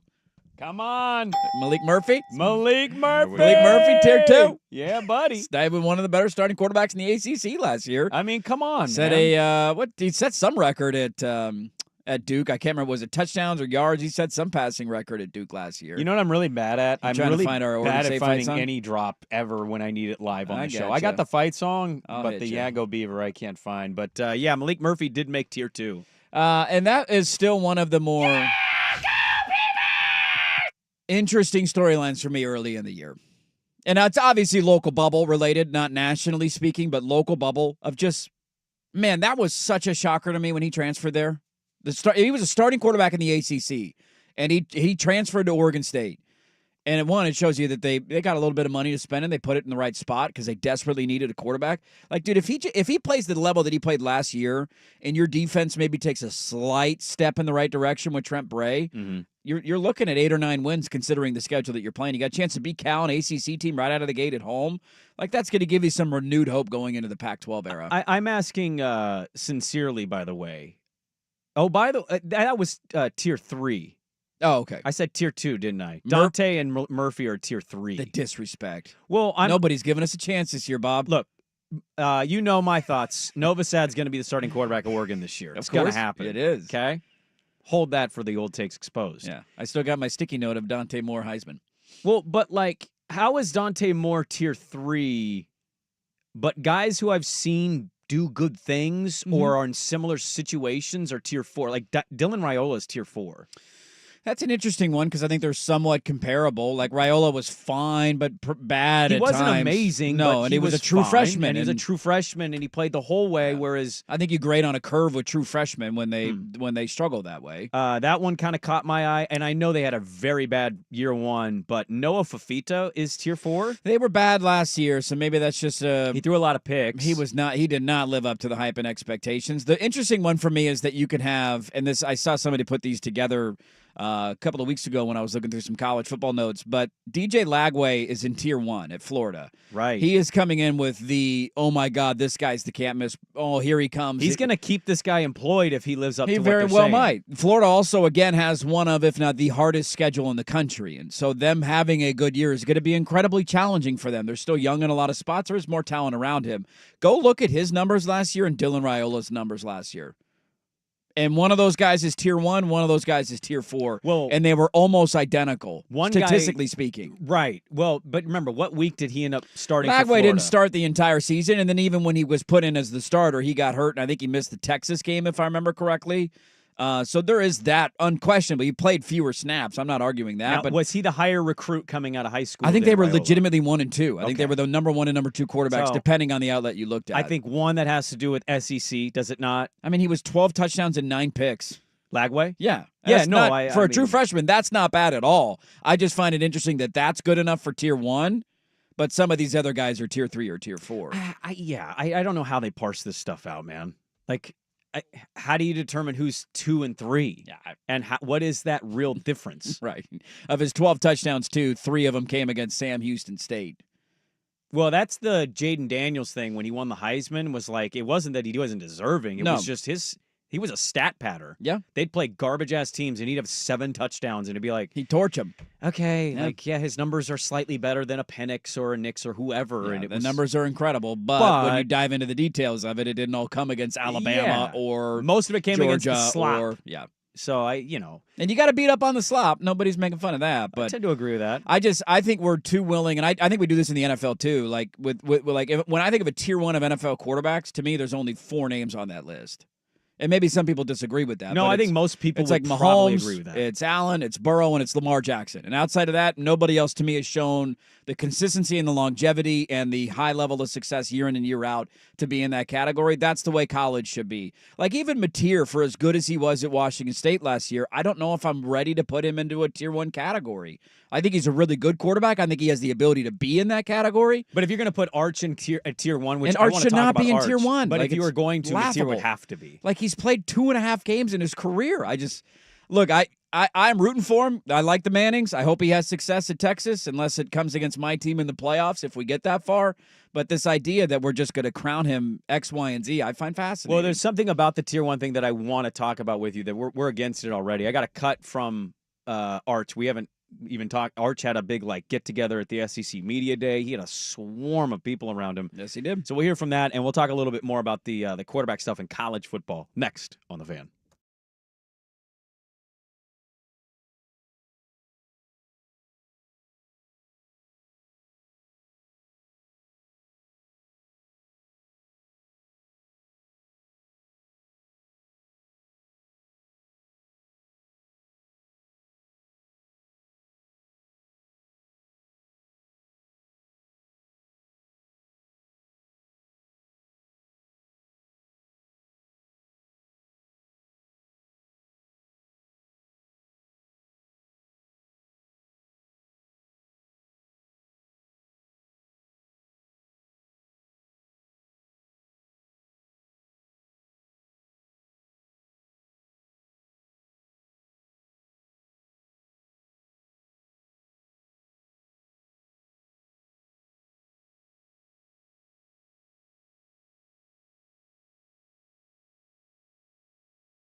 Fan. Just talking during the break about how much money Dirt spent at Pronghorn. What's your guess, Swigard, to play around at Pronghorn, which is private? Was this in peak? This was summer? This just happened. Peak? Yeah, it was on his bachelor party trip. Probably $250 for the round. Ooh. Want to guess again? 3? You're in the ballpark. 350? You're in the ballpark. Wow. Can I take a brief moment, too? Lunch and a polo? God, yes. $4 bills. Yeah, it was an expensive day. Can we just take a brief moment, too? What's this gal's name that's doing the course interview? Is it Kara Wilson? Is that what her name is? Is that Kara K. Wilson? Yeah, the tall gal. Kara K. The British Wilson? gal who got all upset with the tampon thing with Tiger and Justin Thomas a couple years ago. No, that's Kara, but she's towering over Fitzpatrick. Dude, that's what I'm saying. Like this, Yeah. we need to find a new on-course interviewer. Why? This is offensive to the shorts. To my short kings out there like Matthew Fitzpatrick, you cannot have a lady a foot taller than him interviewing him. His after wife the is round. taller than him, isn't she? Yeah, she is, but he chose that. He didn't choose this interview. I feel bad for him right now. Why? Because he's slightly looking up? I'm heightest. Yeah, she shouldn't be allowed. She should have to sit down to do these interviews. Put him in a chair. Put him in the same even playing field. I'm rooting for my guy Fitzpatrick now. It's an embarrassing look. Did you contemplate getting with a really tall woman at one point in your life? I mean, it would have been cool to be like 6'7". That is Kara Robinson Banks. Kara Robinson Banks. We were close. Remember she got all offended with the Tiger Justin Thomas tampon thing? It's like, it's just a joke. Come down. We were talking college quarterbacks, the tier rankings. Yeah. Husky listener wants to know where DeMond Williams thank is. you. What tier is he on? I meant to mention that. He is in Tier 4. Tier 4. He's with Raiola, Fafita, Arnold, Sayan from Ohio State. Yeah. Jalen Daniels, who's been playing at Kansas. Jalen Daniels being that far down is interesting. I know they got off to a really bad start last year. He was so bad at the beginning of last year. He was, but then what did they do in the second half of the year? I mean, they kind of became the team that we thought they were going to be. Aiden Childs is in this tier. Miller Moss is in this tier. Preston Stone is in this tier. Ty Simpson and Gunnar Stockton, who I may have mentioned. Bryce Underwood is in this category, even though he hasn't played it down. Interesting tier 4. That's interesting. Yeah, there's some names in tier 4. You want to feel old, by the way, speaking of Big 12 quarterbacks, and Daniels made me think about this. At Big 12 Media Days, somebody went around and showed the quarterbacks all of the, maybe not just quarterbacks, but players in general, all of the NCAA football covers, and can they name the athlete? And the number of guys that they couldn't name made me feel really sad. Yeah, I would imagine there's some names on there. When, when the Joey Harrington cover came up, they all were like, number 3 at Oregon. Who the hell was that? No idea. By the way, coming in at tier 6, maybe a name you're familiar with. There's a tier 6. We go all the way to 6. Robbie Ashford. Robbie Ashford. Yes. Where's he playing? Oregon Duck legend. Robbie Ashford, last check was at Auburn. I don't think he's there anymore. He's not at Auburn. He's playing for a former Pac-12 coach. Where did he go? Wake Forest. Yeah, there you go, man. Look at that. Drew Pine is on the Drew tier Pine. 6. He's still around. You know where he's at? I have no clue where Drew Pine is. Bowling Green. Yes, you're damn right he is. I'm trying to see if there's any other funny names down here. Tier 6 is almost just offensive. Kitna's kid. Yeah, what happened? Didn't he? Yeah. Did he get off on that? Well, he's playing in college football. Shouldn't use that phrasing either. I apologize. He's with Dilfer. Oh, at UAB? UAB. The UAB, Alabama Blazers. The Blazers of UAB. Washington State's quarterback is also on this tier 6. Who's their starter supposed to be this year? Zevi? Zevi or Zevi? Is he a transfer from South Dakota State? I got to look into my Cougs. I haven't seen much about them yet. Eckhouse.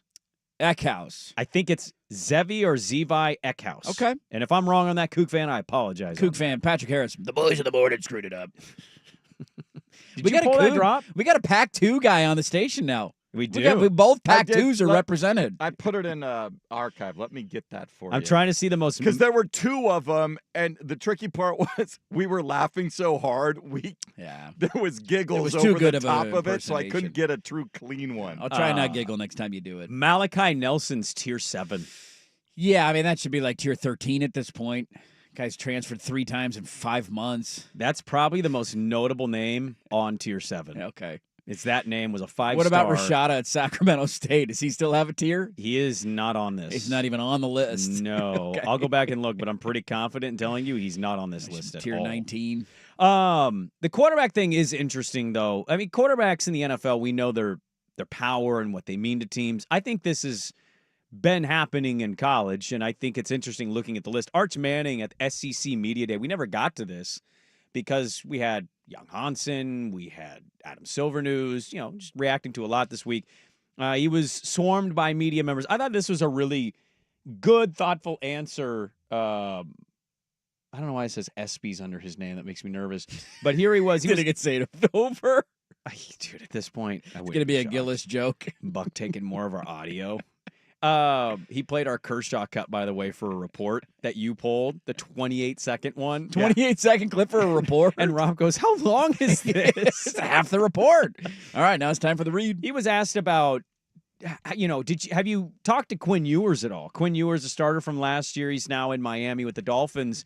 And, here's Arch Manning. Yeah, I learned so much from Quinn in my 2 years behind him. I think he handled it like a pro. It's definitely not easy having me as the backup with all the media, but he's always been nice to me and good to me, and I'm forever grateful for him. And I actually texted him the other week for advice on 2 minute, what kind of plays he liked to start with.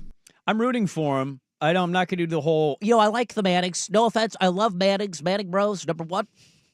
Look, who doesn't like the Mannings, okay? I don't. There's a bit of a prove it. Yeah, I mean, there should be for everybody. That's the whole thing with Tier 1. Like, I got guys, you can feel however you want about Drew Aller and where he ranks as an NFL prospect, but he's taken his team to a Big Ten championship in the semifinal and the playoff.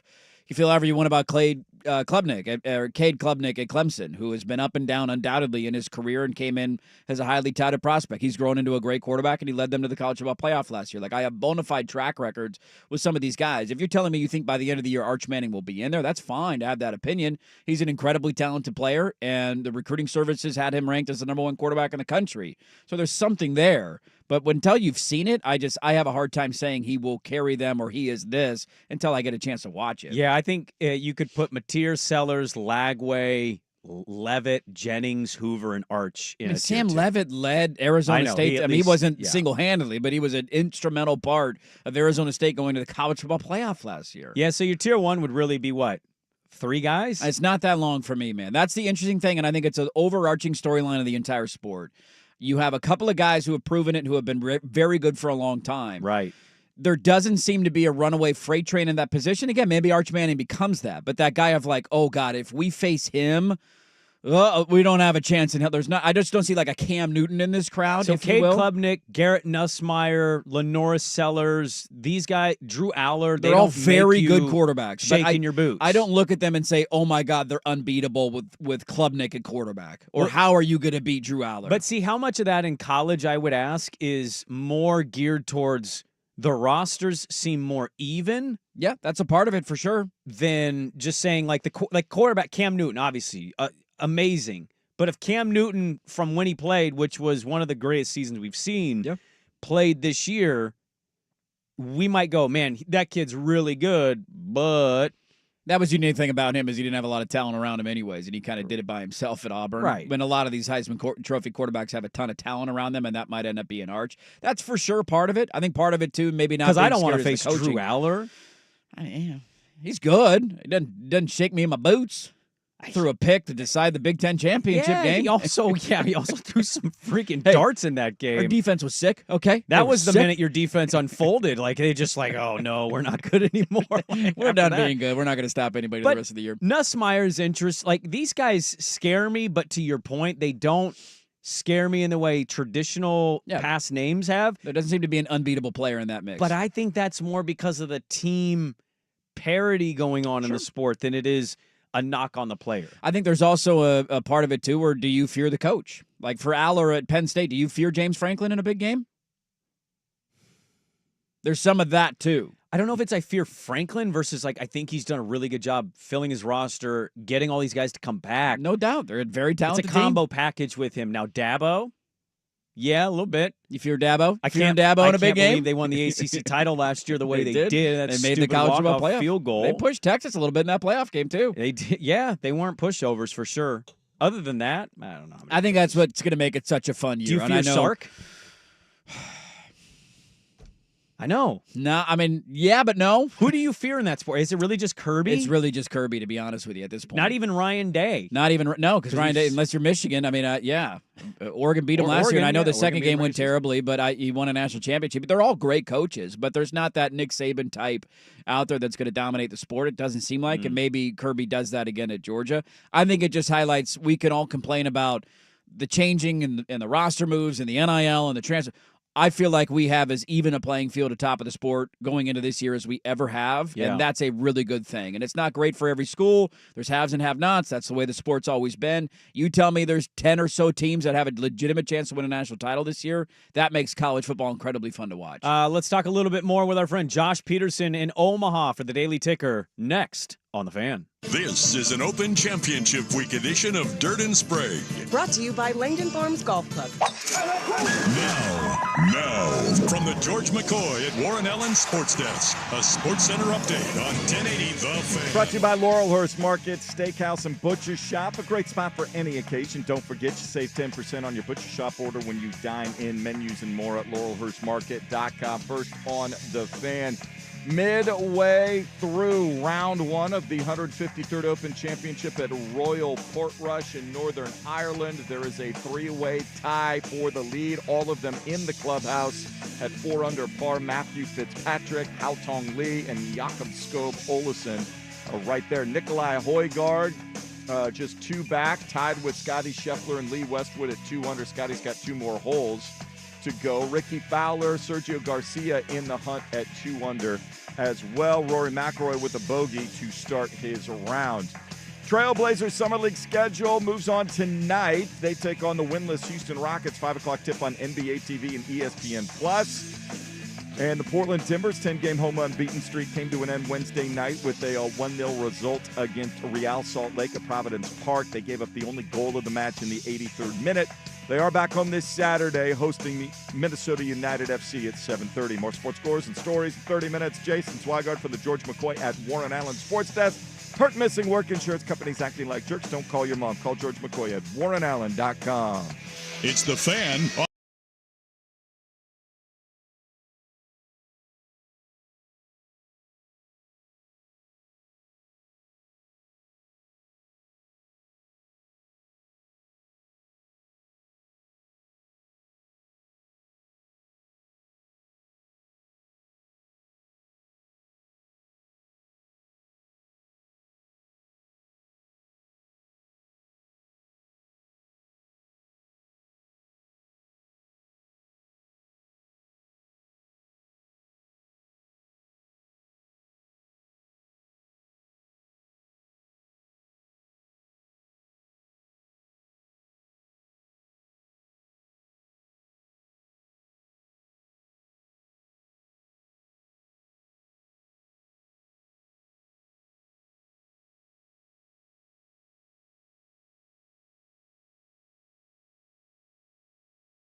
world of sports, some stories can slip through the cracks. Now, before we do this, let's go over the ground rules. Pelican Brewing presents The Daily Ticker, where Dirt and Sprague hit the big stories you've heard about, and some you haven't. How'd you do that? Actually, I'm not even mad. It's amazing. The Daily Ticker on The Fan is poured by Pelican Brewing. Experience your hops differently with Hard Hops Blackberry, hop-infused hard seltzers. All right, Daily Ticker time, brought to you, as always, by our great friends at Pelican Brewing. They crack open today's Daily Ticker with Pelicano. Discover Pelican's summer seasonal cerveza and drink in refreshment. We were trying something today that we've actually been wanting to try a lot, but sometimes it takes a buddy in the industry to be like, hey, can you be our guinea pig in case this doesn't work out?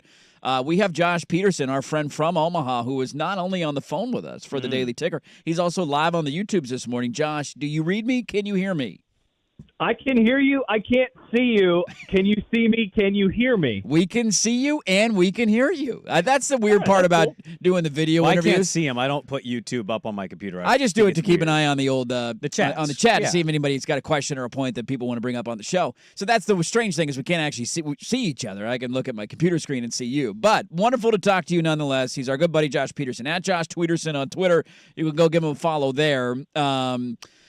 Let's get to what you texted us about yesterday, because I find this to be fascinating. So you sent us a text yesterday about this thing that you're doing. Just almost sounds like torturing Nebraska fans who have been just terribly tortured over the last 25 years about what they've suffered since firing Bo Pelini. What are you doing, and where did the idea come from? So I've been putting together a project with my co-host on all of us in the industry, right? We have a million side gigs. One of my side gigs is called the I-80 Club. It's on Patreon, so we have paid subscribers over there. And we were doing a post-game show following the USC game last year, which Nebraska lost in typical, normal, heartbreaking fashion, right? And he was like, this has all the hallmarks of all these losses that Nebraska's had over the course of the last decade. So it got this idea of, what if we could rank all 70 well, at the time it was like 68, but now it's 70. What if we could rank all 70 losses that Nebraska's had over the last decade mathematically? What would actually be the worst? And so I took this project upon me. I started writing the scripts in January. It's called the Groin Kick Chronicles. And today, episode number 5 came out, and it is games ranked 30 to 21. And so, boys, we are getting into the pain cave now. The first game that featured an overtime defeat in the last decade happened today. The Final Four blowout losses happened. So it's all one-score losses for the next few episodes as we wind this project down. It's been pretty wild. How depressing is it to actually have to talk about these memories? Dude, it is wild. So I go through my research process has been, it's just watching highlights, right, and putting together the scripts and what happened. And over 10 years, you get a little bit numb to it because it's over 10 years. You're watching 12 games a season, and it's just like, wow, that kind of rolls right into the other. That was pretty weird. How did they lose that game? And then you spend like 5 hours on a Saturday afternoon going and watching highlights and typing up the script, and it's just like, okay, it's actually maybe worse than I kind of realized in the moment, even though I've been watching it the entire time. And I had a couple of subscribers help me put together the formula because I am not a math guy. I'm not a Google Sheets guy. So these guys were helping build the formula. And every few hours, they just like, what the hell is this? Like, what are we doing with ourselves right now? So it was definitely a torturous project and a process at that as well. Yeah, Josh Peterson is our guest, 1620 in Omaha. You can give him a follow on Twitter at Josh Tweederson, talking some Big Ten and Nebraska football. It is funny because I think it's a great idea that every fan base can go through. We all have, not many fan bases have as brutal of losses Nebraska has suffered. Every time they're in an overtime game, I see one of those graphics that pop up like, Nebraska hasn't scored a point in overtime in 17 years. And you're like, wait, what? Nebraska hasn't won one possession. It's just all these They wild. start at the 25 and they haven't scored. What? How is this possible? There's a lot of those, but every fan base, I think, can relate to that. Now, let me ask you this, because we do a segment every Tuesday called the Mail Sack where we have listeners, send in questions and we answer them sports, non-sports. And one of the questions we got on Tuesday was, who's a team in the Big Ten that you view to be a sleeper? And Sprague looked at me and just laughed because I do this every year. And I genuinely feel like 7 straight years I've been like, I kind of like Nebraska this year. I like the coach. They got a returning quarterback. I like the schedule. You beat Cincinnati in week 1. I like their chances. And I again pick Nebraska. Am I falling into the trap, or is this finally the year? Let me add this real quick before I answer the question. They also have not gotten a first down in overtime since the 2014 win over Iowa. Like, so it's how been is over a that decade since possible? First down. And because of the Illinois game last year, they now have negative yards over the course of their last 8 overtimes. That's right. Raiola took like 7 sacks, and they were at like the 50-yard line in overtime. I'd never seen that before. There's a screenshot. I think it's like 3rd and 42. It is one of the most hysterical and also depressing things you'll ever see. To answer the question, though, like I figured that this would be the offseason that I think people kind of come home to that, right? Because it's year 2 of a starting quarterback in Dylan Raiola, who came into Lincoln with all sorts of expectations. The first 5-star quarterback the program has gotten since, I don't know, like Eric Crouch, and that was in the infancy of recruiting rankings. And Dana Holgorsen is the offensive coordinator. Like, I think if you are a believer in them being a dark horse, I would probably start with Holgorsen because of what he is able to do, the ability that he has as a play caller, and he's happy to say this, he doesn't have to worry about the other stuff anymore because he is just an offensive coordinator and a play caller. Not to mention, in this era of college football, he's not going to have to recruit like he would have as an OC even 15 years ago. So I think you would start there. The Matt Rule year 3 stuff is really, really interesting. I've done a couple of deep dives on it as of late, looking back at what happened with Temple going into year 3, what happened with Baylor going into year 3. And, the big similarity is returning quarterback, and also that they had lost a lot of one-score games at Temple and at Baylor in years 1 and 2, and then they were able to flip that. The biggest difference, though, guys, is college football, and this college football roster construction in 2025, way different than it was in 2019 even, let alone 2015 when he was at Temple. And so you look at, like, the returning production, Nebraska, way lower today compared to what it was for Temple going into year 3 when they went 10-4, or Baylor going into year 3 when they went 11-3. So trying to figure out, like, kind of that give and take has been, it's really the question of the entire offseason. I find myself still in kind of the 7-5 range, mainly because I need to see it before I believe it. But I suddenly feel like I'm on an island yet again talking Husker football locally, where one of the more respected columnists in the state, he said 9-3 the other day. And so everyone's like, oh, my gosh, are they going to go 9-3? So I'm still in the 7-5 camp, but, I can certainly see it if they're actually able to put things together like we've been hoping for around here for a while. So we were talking, Josh, about the quarterback tier list that came out on The Athletic, and there's like 10 guys in tier 1, and then it goes all the way to tier 7. Raiola is in tier 3, and Lagway's in tier 1. Can you explain why you think that is, given Raiola started all year and Lagway came in midway point? And then also, is it a weird thing to root for him given how creepy the whole Mahomes stuff is? Yeah, it's a little weird. Great question. I will acquiesce from asking that one. That it's become such a talking point, guys. Like, his entire career at Nebraska, and even in the stuff before that, it's going to be. I think if he doesn't have a breakthrough year, I think that will really become the topic of conversation around here. But I digress. The Lagway stuff I think is really, really interesting. And tell me what you guys think about this. I think with Dylan Raiola, it is now because we have seen him play so much that I think they feel that he is what he is, which is wild to say, right? Like, he's only a true sophomore. He's going into his 2nd year. He started all 13 games. He was fine. Lagway, though, is there something about him where, hey, look, he went 6-1. He only played in 7 games, like that, or only started 7 games, rather. He played in 12 of them. Like, does that help people because you don't know what you don't know? I always find this to happen with, like, recruits or a transfer that comes into Nebraska or any other school where it's like, I've never seen the guy at my school. Sky is the limit for him. But if a player returns and he's been so-so, it's like, yeah, well, he's never going to break through. I think that's what it is. I don't know. We're, 12 months removed from, everyone wondering if Billy Napier was on the hot seat. Mm-hmm. And so yeah. I have found that discussion a little bit curious as well. I wasn't surprised that Raiola was as low as he was. He was 40. I was surprised, though, that he was as low as he was and that Lagway was as high as he was, given, honestly, a lot of similarities in terms of some of their numbers, though Dylan's completion percentage much higher than Lagway. So that one was a little perplexing to me. Yeah, you look at the games at the end of the year, too. He played against Ole Miss. They beat him. Remember that in that upset? Yeah. He was 10 of 17 for 180 yards, 2 touchdowns and a pick. So it wasn't like he was lighting the world on fire. And he's a true freshman. I'm not asking you to, but I do find it fascinating. I think your point is spot on about why maybe he's a tier 1 guy. There's a little more unshaped clay there, if you will, of like, I wonder what this guy could be, whereas we've seen a lot more of Raiola at this point in their 100%. Career. I am curious to ask you just before we let you go here of a lot was made of the teams from the West Coast going to the Big Ten, and I know I've done hits with you talking Oregon and Ohio State last year and all that kind of stuff. I'm just from the Nebraska angle. You guys were one of the other new kids on the block, although that was a number of years ago. What has been the perception out there 1 year in of the new West Coast teams and how they fit into the Big Ten? Well, I'll say this. So I remember last year I was very bullish on the Ducks being able to compete like they did to win the conference. And we have a Wisconsin listener around town. Shout out to Kyle. And he was like, look, this is ridiculous that you're expecting Oregon to come in and compete for and win a conference.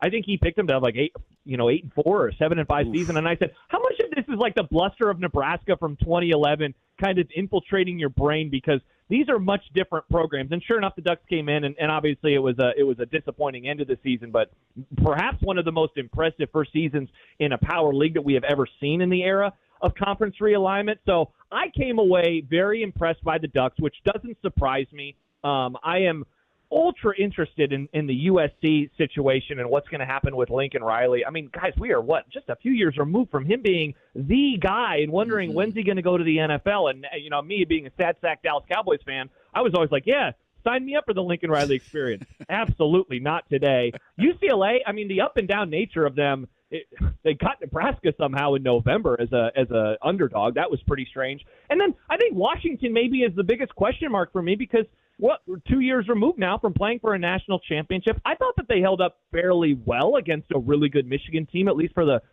first quarter or so. And so I think that they are a really interesting program. I mean, the travel stuff is maybe the biggest kind of big picture thing that I'm wondering about, because last year, going back to the Trojans, they went all the way to Minnesota and they lost that game. And I thought that was like the first time all season where I thought, okay, I think the travel stuff is real, because I think USC should be able to go to Minneapolis and pick up a win versus what I thought was a down Gopher squad. They come to Lincoln this year. I'm interested to see what happens in that matchup. Nebraska goes out to UCLA. I'm interested to see how that goes. So I give it a thumbs up in that it was like fun to see some of the helmet games. I give it a thumbs down in that you guys know me. I'm a big, I was RIP, a big Pac-12 guy. I'm sad for Sprague's Beavers. I'm sad for the Cougs. We're still a conference, dude. At least we haven't died. We're still alive. I mean, yeah, that's true. You are still alive. Good luck with Boise State. Can we get him off now? State, He's been here long enough. This is ridiculous. Just RIP to a conference that exists. What's going on here? Yeah, I guess that's true. It is still alive technically. So I'm sad though. Like I like the schools being in the league. I'm sad that the conference is not what it once was. Amen. It's Amen. better. What do you mean? We've cleaned it up. They got Fresno State now, dude. They got the riffraff. We have Colorado State joining us. Get the auto bids in the weird 4-4-2-2 playoff play. Give those the two. Kick out the ACC. Great stuff. Josh Peterson, 1620 in Omaha, at Josh Tweederson on Twitter. Go give him a follow. Kind enough to join us on YouTube as well. So our audience got a great look at your beautiful face. Come to Corvallis. Give you one of those miserable losses. Come on out to Corvallis for a road trip this year and check out the Chasing 3 Hours podcast as well. Thanks as always, buddy. We're almost there to football season. I'm sure we'll do this again soon and have fun getting ready for football. Yeah, thanks, guys. Appreciate the time as always. There you go. Josh Peterson from Omaha. Jeez. You okay over there? You all right? Kick us right in the junk. Just right there. He's doing a Kick in the Junk podcast. He wanted to add it to your beefs. It was a fun thought when he texted this yesterday of like, what are those losses for you? I don't want to think about those. You don't want to go down that road? I mean, my team was down 34-0 in the Rose Bowl, man. That was pretty bad after a 13-0 start. Some bad ones. Also, is this more propaganda or are you excited? That's next on The Fam. Who's stinking it up? Woo! Do not go in there. It's time for Who's Stinking It Up, a sports lowlight that's ripped from the headlines. We couldn't do diddly poo. Brought to you by Three Mountains Home Services. Schedule your appointment online at threemountainshomservices.com. We can't shy away that we're going through a little bit of a dip. I actually think this is a good thing for the team. I think the team now need to be tested about what they've really got inside. They don't have a lot inside right now. They just lost to Real Salt Lake. Timbers lost 3 of the last 5, don't you know? What do you got inside of you? You got that grit? You got that toughness? Oh. You got that dog in you? All right, well, who's stinking it up? It's the Portland Timbers. Three Mountains Home Services have a great deal. Get a tune-up on your AC unit for just $59. 3mountainshomeservices.com, $59 AC tune-up. Here's more details. Hey.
Fan. I just wanted to remind you that Pelican Brewing always cracks open the daily ticker with Pelicano. Discover Pelican's summer seasonal cerveza and drink in refreshment. I will tell you, Pelicano on some of these hot days. Oh, dude, I had the pool set up in the backyard yesterday. I had little inflatable pools for the little guy. Filled it up. It's got all sorts of crap floating around in it at this point, but man, it was delightful.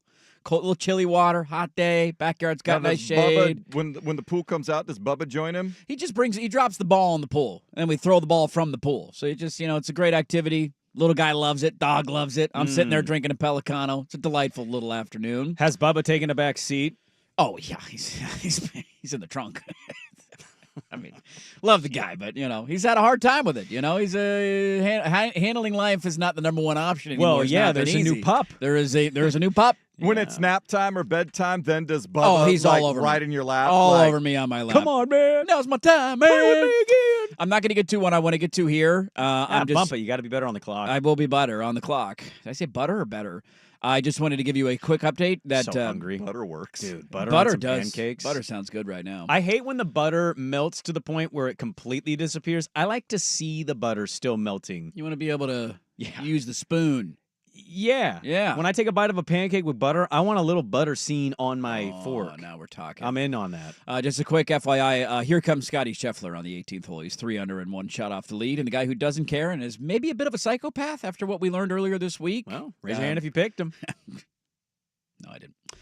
Now's not the time to bet on him because he was the favorite going in, and he's going to be an even bigger favorite now. Schauffele or Scheffler yesterday? You said Schauffele. I think I said thought. Scheffler. I think you said Schauffele, and I remember saying back-to-back. Really, that doesn't happen very often. We don't have time to check tape. Okay, we got to move on. Hour 2. Loaded final hour. 3. Let's start with, is this more propaganda, or are we intrigued by it? I got some NFL nuggies I want to get to, including a firework mishap that we haven't even talked about yet, but it's going to linger into camp. Loaded final hour. Don't go anywhere. Dirt Sprague on 1080 The Fan.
Sports station. Now,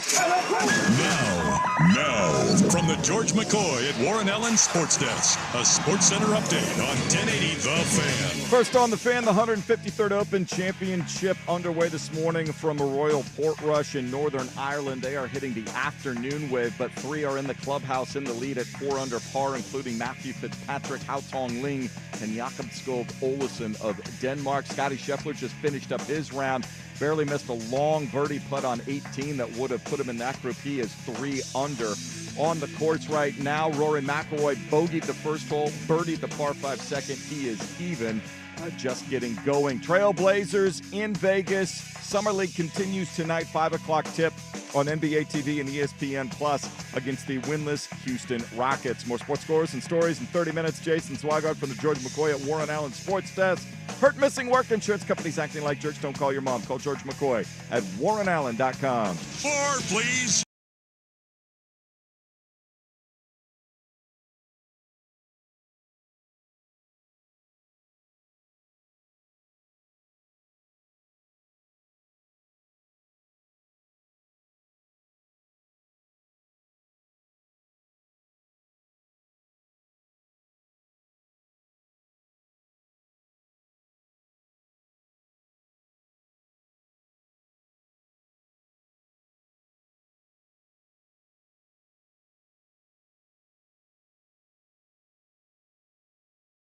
The Fan.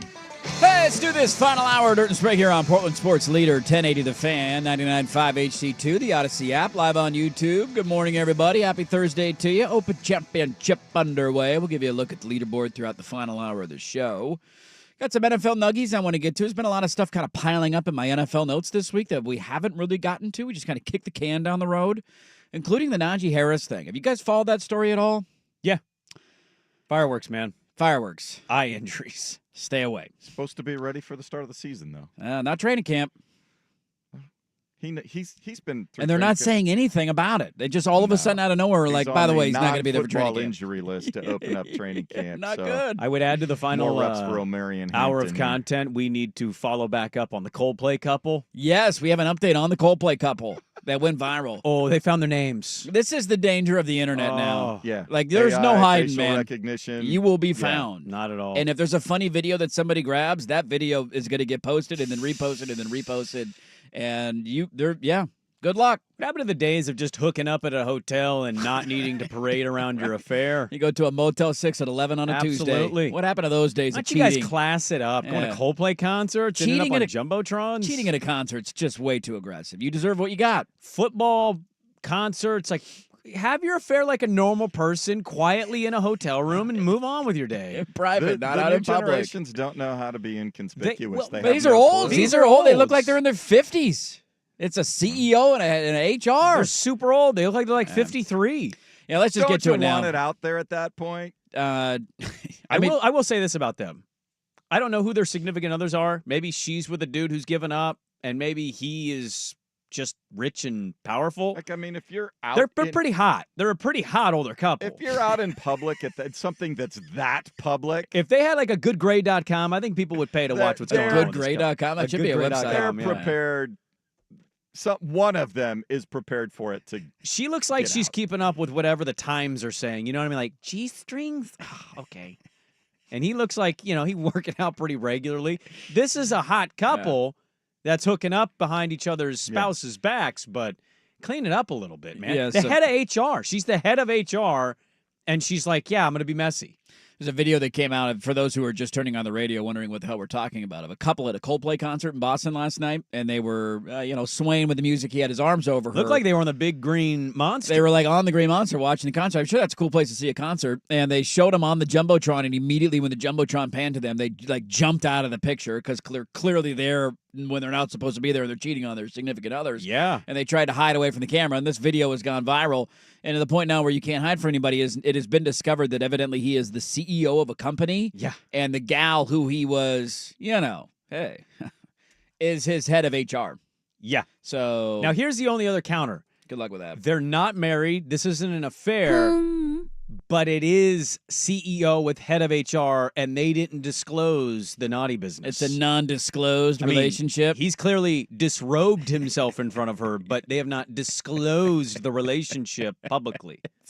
And so it's like, we don't want to do that. Good luck with that complicated situation. Well, do you feel confident in reporting your boss if the head of the HR is stooping the boss? No. Let alone what if the HR gal has a complaint about the boss? But they're dating. Dude, she's on Thunder Mountain right now. She's not going to take my complaints seriously. There's no way this ends well. Goodgrade.com. Should be a real list. Should I think be that's a real it. website. TM. Okay. TM that bad boy. All right. Lots to get to. NFL notes coming up in a moment. I saw this earlier this week, and it coincided with something that is going on, which, by the way, my least favorite coach in the sport, Eli Drinkwitz, is just making horrible jokes today at SEC Media Day. Well, I did some digging on that because I told you some of those jokes. He's doing it because literally everybody left. Because nobody cares about Missouri. Right. Your program's irrelevant. And people forget they're even in the SEC. Shots fired at Missouri. Should have your T-shirt on. Well, they should still have that T-shirt. They need to space out the 5 teams that people care about in that conference. They need to make, if you're going to do a 4-day media day, you got to have Georgia be one day, Alabama be one day, Texas be one day, LSU be one day. Like, you got to spread it out. You can't have multiple on one day. Yeah. Because then you end up with a Missouri-Mississippi State day and everybody's leaving town. Because nobody cares. I'd throw a miss in that if you didn't name them. Yeah, he's making like JFK assassination jokes today at his press conference. Nobody asked me about the Epstein files. Like, that's all right. It's original. he watched the ESPYs last night. Is that what we know? Maybe that's what he was doing, trying to take a Gillis joke. So this is all SEC Media Days are going on right now. I'm curious. So a two-part question for you guys. One, how do we feel about the documentary that comes out the year after? So this is kind of a new thing that we're getting a lot of. Like the quarterback documentary just came out, and it's Burrow, Kirk Cousins, and Goff. I don't think it's Goff. Is it Goff? Yeah, it is Goff. Is it Goff? Okay, I haven't seen it. Yeah, why don't you watch it? Maybe I should. But it comes out the next year, right? And so you're reliving the year previous. Maybe it's a little appetizer for football for you. Do we like that kind of documentary? Well, or do we prefer more of like a in-season Hard Knock style? If you are going to watch one, that's almost a week later throughout the course of the season. The real problem I have with either scenario is that these are controlled by the athletes and teams now, so they're not genuine things. That's fair. There's a little say and like, no, I don't want that to get out. Cut that. And that bothers me. If you're going to do it transparently. Now, I have fallen out of love with Hard Knocks. I think it's kind of just run its course. And I could be off on this. Burrow is a special case study in how popular he is and how, big he is as a quarterback.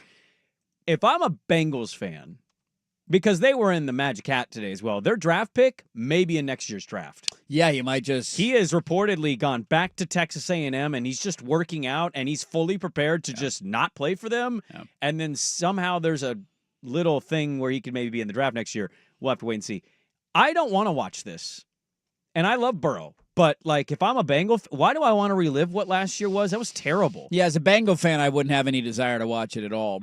It'd be more so just of I'm a random football fan and I don't really care about the Bengals and I want to see what his season looked like behind the scenes. Well, one of the cuts that went viral was him at Tennessee. They beat Tennessee, but they played poorly, and he's on the sideline, and they're wrapping up the win, and he's just like, this is ugly, man, dropping expletive after expletive, and his coach is like, I know, we'll clean up things, but let's just enjoy it. And he's like, no, it's embarrassing. Yeah, they won 38-34 or something, jumped off sides a bunch. I already knew he felt that way. I could see it when I watched the games every weekend. So, I don't know. I think if it's a good season, I want to watch it. If it's a really bad, disappointing season, I'm not as inclined to want to relive it. We had Kirk Cousins' wife crying on the show because he's such a stand-up guy. He called Michael Penix when he got benched.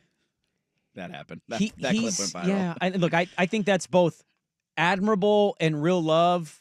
There's a relationship there that I'm really buying, like they're really in as a partnership. Sure. But there's also a part of me that's unfortunately kind of mean, and I'm like, he's given you an infinite supply of Kohl's money. Deal with it. I'm sorry he's not the starter all year. You got $100 million to eventually get benched. I get it. You're rooting for him. You've been in his corner his whole life. But also there's this part of me, it's like, that's what the money's for, lady. Go to Kohl's. Mrs. Cousins. So the reason I asked this question, and now I feel like I know the answer to it, because this has propaganda written all over it, and I'm wondering if it will come anywhere near my television. On August 5th, did you see what's getting released on Netflix? No. They're doing this in a... I think I saw a tease for this by the person. So there is a new documentary coming out on August 5th on Netflix, and it is following the entire season last year of SEC football. And it's called Any Given Saturday. No, I and saw they basically that. had behind-the-scenes camera access to every coach, every player, every locker room, every moment, every big game. And I saw it, and I'm like, man, that's a really good trailer. It kind of gets me juiced for college football season, but it's very weird to relive a season that I just watched. Because you know what the results are going to be. I know what the results are going to be, and it's... Gentlemen, we got a big game today! Yeah, you're going to lose. You're going to lose bad. You might as well get out of town now. Run! So there's... I saw it. I'll probably dive into an episode or two just as I'm jonesing for something football related in the middle of August, and it's 2 weeks away. I won't watch the full season. I mean, unless it grabs. But this my is going to attention. be propaganda to its fullest. This is going to be SEC. Nobody's better than us. Is that any different than watching Feinbaum every day? Well, that's it's the same thing. Yeah, a lot of Diego Pavia in this thing. We talked a lot last year about that team out west and their own team documentary they did in Eugene. Yeah. I mean, that one felt more... I know it's different because it's in the more moment cultivated season. for the fans, too, and it wasn't like a Netflix documentary. It was like, hey, Duck fans, go on YouTube or Twitter and watch the 30-minute episode of what our team did in camp last week. I'm curious if they do that again. That was a big hit for Duck fans last year. Yeah, I'm curious about Media Day in general next week. Like, how Yeah. are they going to carry themselves? We know Lanning is confident, right? He trusts in what he's building. Right. Are we getting what's the shenanigans we're getting? Are we getting a duck? We're not going to get a floating river duck, I don't imagine. They're creative down in It's Eugene. in Vegas too now this year, so Oh, I don't that's know where right. you floated in the river. Where do you take to Vegas? Well, yeah, how do you overtake a casino? Like, you've done something. They're doing something. What's the big fountain there in Vegas? The famous fountain? Oh, in front of the Bellagio? Is that the Bellagio fountain? Yeah, Can you change the colors of it, green and yellow, for the week? Yeah, is there a way they've Something secretly like worked those. in where the show is going to be green and yellow, and people are like, what the hell is it green and yellow for? What's going on here? Yeah, they got their media days next week. So I saw this. It is interesting to me that this is like the new trend of like the next year. I feel like we have an epidemic in documentary society where they're coming out far too soon. Oh, I just think in general, the sports documentary has jumped the shark a long time ago where it's not as enjoyable anymore. No. It's too edited. It's too controlled. I think Magic has one coming out. He's an executive producer, so he's going to have say on all of it. Yeah. This is a slightly different thing, and I don't think it can be edited to make the person look good. I thought you were talking about Damar Hamlin's. Oh, he's got a documentary coming out. He's got one. He tweeted last night. He watched the final cut, and he was moved to tears reliving it. See, that's one where That's different, though. that is different. It's a heartwarming story. He's not going to edit it to make him look better. It was He literally died on the field. That I'm into. See that You're into that one? Has enough time passed where you're already ready for a documentary on that? This is my larger point on This is documentaries. 2 years removed. I know, but I remember it. I vividly remember watching it. But we didn't have, It's not one of those like, oh my God, remember when that happened to Damar Hamlin? What a crazy story. But in our life, that's going to be one of the craziest sports Without a moments doubt. we've ever saw. I don't disagree with you. That to me was what made Josh Allen crying with his hands over his mouth was insane. like, oh my God, I think this guy's dead. And then Skip Bayless saying, let's move the drill and get back to playing football. This is playoff implications on the line. Like, they should have been fired for that, let alone all the other stuff that he was doing as a Predator. I find it interesting how quickly, and this one is, I grant you, different because it's a heartwarming story. Reportedly, by the way. Reportedly. The Last Dance stuff, like, yes, it happened in COVID, so that unquestionably ballooned its popularity. Yeah. But part of it was, like, that was in 1998, man. That was a long time ago. And so there was a lot of that. What did you learn from it, though? I didn't mean, learn not anything. a ton, but I'm sure there were people younger than me that didn't watch. I mean, I didn't remember a lot of the early MJ stuff. I wasn't old enough to remember the first 3 titles vividly. Like, I didn't remember the beginning of Jordan's career. I wasn't alive when he was drafted. Sure. And so I learned a lot in that area. I didn't learn a lot about the back end of it because I remember watching it as a kid. There's something to documentaries in that way, teaching me and having me learn something that I probably won't watch the Damar Hamlin one. I'm sure it'll be incredibly powerful, but I remember watching it and how crazy it was doing shows then and how the whole world in the sports community kind of stopped waiting to see if he was going to be okay. We had reporters coming on live from outside of the hospital. Yeah. That was 2 years ago. Well, did you see, by the way, side note, I know we're against it, did you see that Drexler commented on The Last Dance? No. Yeah, I hope I didn't get butt cracked, but I saw he did an interview, and he basically came out and he's kind of poo-pooing it. He poo-pooed it, huh? Well, he's just like, you're very disrespectful to your opponents from that era. Like, remember the Gary Payton clip? And Yes. he's, like, laughing at the laptop, like, or the iPad. Yeah, you beat Gary Payton. Gary Payton also held you to your worst finals performance when he defended you. He like, did? There was an element of Drexler that I kind of was like, yeah, okay. I don't know what you're talking about. Jordan did it all on his own. Had no help. His teams were always terrible. And that was kind of the point. Single-handedly carried his team to championships year in and year out. That's why he's the GOAT. Well, I mean, look, he very well is the GOAT for most people. Shaq has him as the GOAT. Shaq does have him Shaq as has the GOAT. Kobe number 2. Oh. LeBron number 3. Oh. You know, 5's better than 4. That it is. I can count. What's a higher number? Yeah. The Shaq Kobe stuff has been interesting post Kobe's life, actually. But Very yeah, strange. so I just, these things come out, and I'm interested when people have comments on them. Like, Drexler was a part of that era, played against him. Yeah, his storyline was a part of that documentary. And I find The it shrug. when the opponent comes down, it's like, yo, man, like, I get it. You beat us. Okay, kudos. But we weren't. We weren't terrible. Yeah. We were pretty good. And you had a lot of help, too. I think Mike gives those guys the flowers in real life, and I don't think he meant it to come off a certain way, but yeah, there's an element of that. I'm like, yeah, I can see that. Yeah, when our P1's Larry says these documentaries are too soon or infomercials like The Last Dance. It's a controlled environment, pure programming, skewered for an acceptable ending. So, yeah, SEC's got one coming out. I'll probably end up watching a clip or two of it just because I'm desperate for football by the time you get to the middle of August. He wanted more respect for his contemporaries, is basically what Drexler was saying. It was like, you made it seem like it was just you. And you were the only one in the league no forever. other great players. Yeah. I can understand that perspective from Clyde. No doubt about it. Let's get to a couple of NFL notes. A few things that have lingered. Second-round picks now all of a sudden have a ton of leverage. We got wide receiver rankings that came out yesterday. Some guys in the top 10. What are we doing? We'll get to those coming up next on 1080 The Fan.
Did I see correctly that Bruno Mars is out of debt?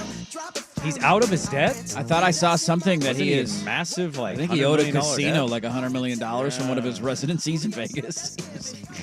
Having a good time. Living in that penthouse. I mean, look, I can't act like I wouldn't be that guy if I were that guy. So good for Bruno Mars if he is out of debt, if that is an actual true headline. You know, one of the funnier moments was discovering a young Bruno Mars is actually in the movie Honeymoon in Vegas. At the very end, when Sarah Jessica Parker, who, by the way, prime Sarah Jessica Parker. Prime, peak season. Bruno Mars is the little kid that performs on stage. Really? I see the kid in the movie. I watch this and I go, oh my God. That kid's talented. That kid looks just like Bruno Mars. Kid's going and places. the name pops up and it's Bruno something. It's not Mars. It's It wasn't something Mars else. at But the I'm like, time. oh my God, it was Bruno Mars. Would you look at that? The news out of the NFL today, Von Miller to the Commanders on a one-year deal. Does this do anything for anybody? No, not for me. I do find this interesting, though, and this is becoming a thing. You mentioned, and I think he was a first-round pick, the Bengals pick that they haven't signed yet. Sign Scary Terry. That would be bigger news for the Commanders than picking up old-ass Von Miller. Yeah, it seems like there still could be another trade there. I don't know why they would want to take on No, Ayuk. you sign but him. They're going to sign him. Yeah, I would if I were them, because Debo's a little unreliable in terms of health. The second-round pick thing right now going on in the NFL is interesting. So I think it was, God, I can't remember the team. Was it the Browns that gave the fully guaranteed second-round? Somebody Yes, just I think gave it was the a Browns. player a second-round pick, a fully guaranteed contract.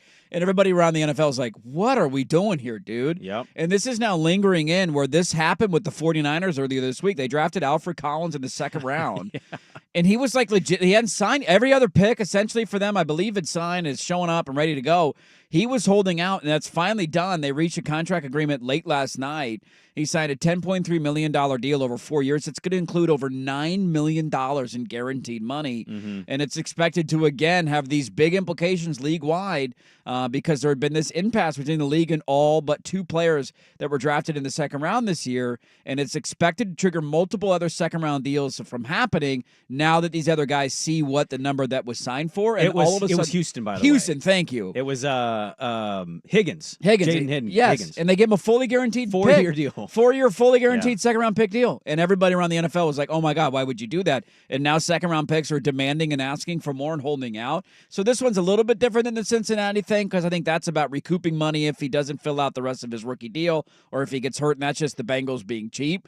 This is second-round picks having some organizations buy the balls and a little bit of leverage right now because these contracts are starting to trickle out. I'm actually kind of happy for them. I am too. They deserve it. Second-round pick is pretty damn good, dude. Yes, it is. Clearly the team thinks very highly of you. Some teams trade out of the first because they want to pick you in the second, which is, to me, they're viewing you as a first-round pick, but they're just also getting some stuff to move back a little bit. So, I just couldn't care less what this means for the teams. How will they survive? I'm happy for the players. I thought that was a great deal for Higgins in Houston.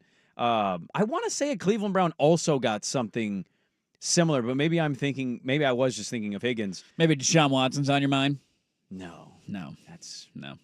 That's never the thing. You don't want Deshaun Watson on your mind? Nope. I'd like him to just go away and not be seen. One thing that's been in my NFL notes for a while that we have not talked about that I thought was an interesting theory. So we're going to get a look at likely the first serious two-way player in the NFL this year. And it was one of the more shocking. You really think we're going to get a real serious two-way, or is it going to be kind of a he played 9 snaps today on that side? The way that they moved up in the draft to go get him and talked about him after drafting him, I would be pretty surprised if it wasn't something more than just like hey, we're going to let you return a punt every 4th game. Like I don't think it'll be every snap on both sides of the ball. But it's just there's all sorts of questions about how does it work? Can somebody actually do it? Will he be able to withstand it and all of that? Travis Kelce was on the Bussin' with the Boys podcast. This was like 2 weeks ago. And they were asking him about how do you think this works? How could you handle that in the NFL? Do you think anybody's capable of doing it? And he basically said, look, I'm fascinated to see how it would work out. I'm paraphrasing. But he said, here's what I would do if we were playing them. And that essentially is every time that he is in at corner, you send the wide receiver that he is guarding on a go route. And you I would tire the hell out of him. You're going run and go routes all game, and that's all you're going to cover. And occasionally, maybe sneak in a slant and try and get the guy the ball, but you're just going to make him run. And if that truly becomes a thing where he's playing both ways, that he thinks that'll be the next strategy for teams if he is effective in doing it. Of just how can we tire this guy out by the time you get to the end of the first quarter? Now, am I mistaken? It sounds like they want him to play corner more than offense. I believe so. From what I've read, I believe so. I love the idea. I don't know if that's actually going to happen. I just think in general playing that side of the ball in the NFL is not what it is in college. So just the physical nature of it, the speed of the guys, their ability to run routes properly, I just think all of that is going to build on him. And look, I think at the beginning, it could be really fun and maybe he plays 20 some odd snaps on offense and he plays the rest of the game on defense, and okay, there you go. I also could see a scenario where that fizzles after week 3. He's going to go into that Florida humidity. Yeah. And that stuff is early in the year. It's going to be thick air that you're running in. It's going to feel swampy. And just everything about it is so much worse than in college. And it's not a disrespect, man. I think he's an incredible talent. I think the idea of drafting him as high as they did is something I don't buy. First round talent for sure. Top whatever, but what did he get taken? Second overall? Second? Fourth? Second overall? Was he? No. Top whatever he was.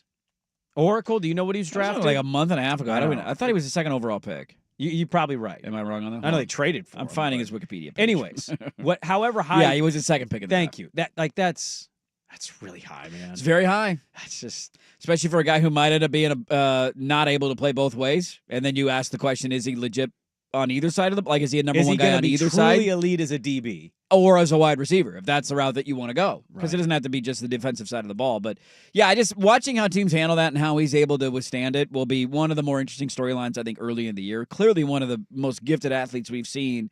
And his ability to withstand it even in college was remarkable to a level that we've not really ever seen before. We've seen guys dabble and do it, but in terms of the snap count and what he did. We've never seen that before. Dude, it was insane. And so, can you really do that at the next level in the NFL? And then your point on the humidity.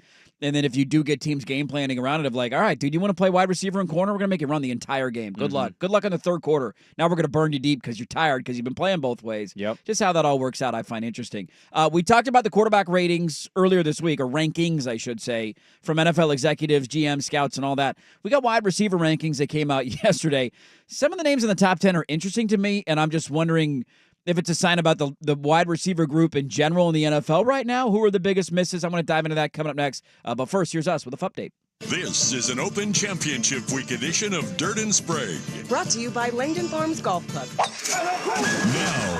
Now, from the George McCoy at Warren Allen Sports Desk, a Sports Center update on 1080 The Fan. Brought to you by 808 Hawaiian Restaurant. Mixed plates like Grandma used to make. If your grandma were from the Big Island, Woodstock, Burnside, Beaverton, or online at ate-oh-ate.com. First on The Fan.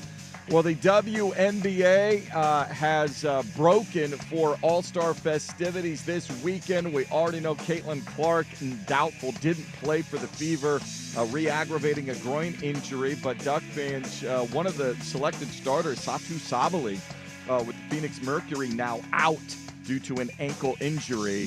So it'll have to be Sabrina Ionescu picking up the flag for the former Ducks. There is a African-based bird called the Alpine Swift.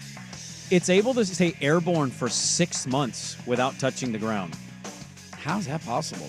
They can eat insects through the air, and there's something about the way don't need to stop or sleep or no breaks. They can be in the air for 6 months. I think we found the causation of Scotty Scheffler's terrific finish at the Open Championship when he was on the 17th hole hitting an approach shot. A microphone picked up a fart in the middle of his backswing. And then somebody saying, a little bit of extra wind behind that one. Stuck it close, made birdie. No big deal. Is it pretty audible? Should we pull it? It was like a TV video that I saw, so I don't think it's like a muffled, unless you were recording directly from, it's not quite the same. Ever happened to you, Dirt? I fart backswing sometimes. There you go. Yeah. Usually doesn't help my game, but I fart in the backswing sometimes. A little extra. Usually I'm a green farter, like you get down, like in a catcher's position to read a putt, and that positioning will make it too much. Widen, leak out. More WNBA, bird, and golf cart stories here in 30 minutes. Jason Swigart from the George McCoy at Warren Allen Sports Desk. Heard missing work. Insurance companies acting like jerks. Don't call your mom. Call George McCoy at warrenallen.com. Jump back to earlier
All right, we'll play the fart audio in the final segment. Giving an update on the Open Championship Day 1 over at Royal Portage. If I ask you, Brandon James Sprague, as a noted NFL executive and scout.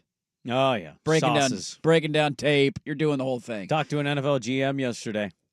I'm sure you did. Probably did on the phone. He said, Sprague, I want you to give thoughts tomorrow. Dirt's going to tee you up. He said, you got it. You got to be ready to go. Dirt's going to ask you. Tee me up.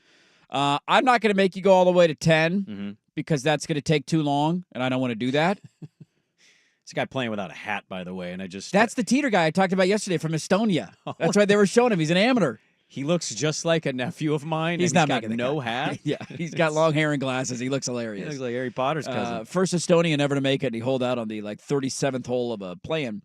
Top 5 wide receivers in the NFL. Okay. Go. Oh, rank them? Yeah, you're the NFL scout. Well, I mean, the obvious top 2 are kind of in a class by themselves at this point. I go Jefferson. I go Chase. In that order, or are you just giving me a jumbled 1, 2? Look, you think Jefferson's 1? I think Jamar Chase, excuse me. They would be a hell of a combination. They were a combination. If you could combine, I know, isn't that crazy? They played together in college. It was unfair. You could not watched stop that. them. It was the greatest team ever. Yes, it was. Chase is unbelievable. It is no disrespect in any way. We are talking about the slimmest of margins between these two guys. I've watched Justin Jefferson do things that I don't know if I've seen any player do. He also doesn't have a quarterback that is widely considered to be in the top 3. So he's putting up these level of numbers with Kirk Cousins and last year's Sam Darnold. Well, I hate and there's a difference there. I hate to cite one example, but like that catch he had a couple years ago. Do you remember the Minnesota Buffalo regular season game? Do you remember that? Buffalo was the at the 4th goal down line and yes. the fumble. Yes. Dude, Justin Jefferson has, I think, the greatest catch I've ever seen in human history. Kirk Cousins just said, I'm going to throw it up to him. I don't care if there's 7 people around him. He one hand snags that baby. Yeah. So I go Jefferson 1. I go Chase 2. I do think A.J. Brown, when he is locked in, is a top 5, right? I'm just asking for their top 5, yeah. I'm on Ron St. Brown is in this for me. You know that about me. We argued about that. After that, I think you're kind of splitting hairs with a few different dudes. I do think Scary Terry, Nico Collins, CeeDee Lamb. Yeah. Like after the 4, it's then into a debate very for that gray area for you for number 5. Yeah, and look, you can argue with the order of these things. That's fine. I'm not really upset if somebody thinks Nico is number 3 and St. Brown's not top. I think St. Brown is a top 5 guy. I think he's a true 1. I think CD has been unbelievable in Dallas, and Nico, when he plays, stellar. So that's in some order. That's my top 5. I did chuckle. So we did this with the quarterback ranking earlier this week. This is again on ESPN. It's from NFL scouts, GMs, executives, and all that, and they rank people. And it's remarkable to read into how dumb some people in the NFL are. And just by that, we did this where some quarterbacks were ranked. Somebody on this list, not on the list, but somebody who was asked to vote on this list ranked Justin Jefferson the 4th best wide receiver in the NFL. That's ridiculous. Can anybody make any argument? I don't even know if I'd go 3. You cannot name me 2 wide receivers that are better than Justin Jefferson. You can't. He is on one of the most historic paces we've ever seen in the history of the NFL. And he might go on to shatter every receiving record we've ever seen.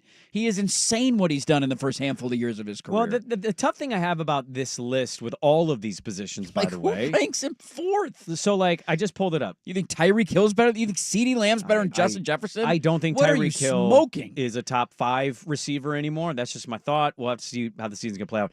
Like A.J. Brown, and this has happened with quarterbacks too, his highest ranking's 3. He comes in at 5. Yeah. I think that's fair. That's fair. He's also unranked. Yeah, somebody doesn't have him as a top 10. How? So who are the 10 wide receivers in the league that are better than A.J. Brown?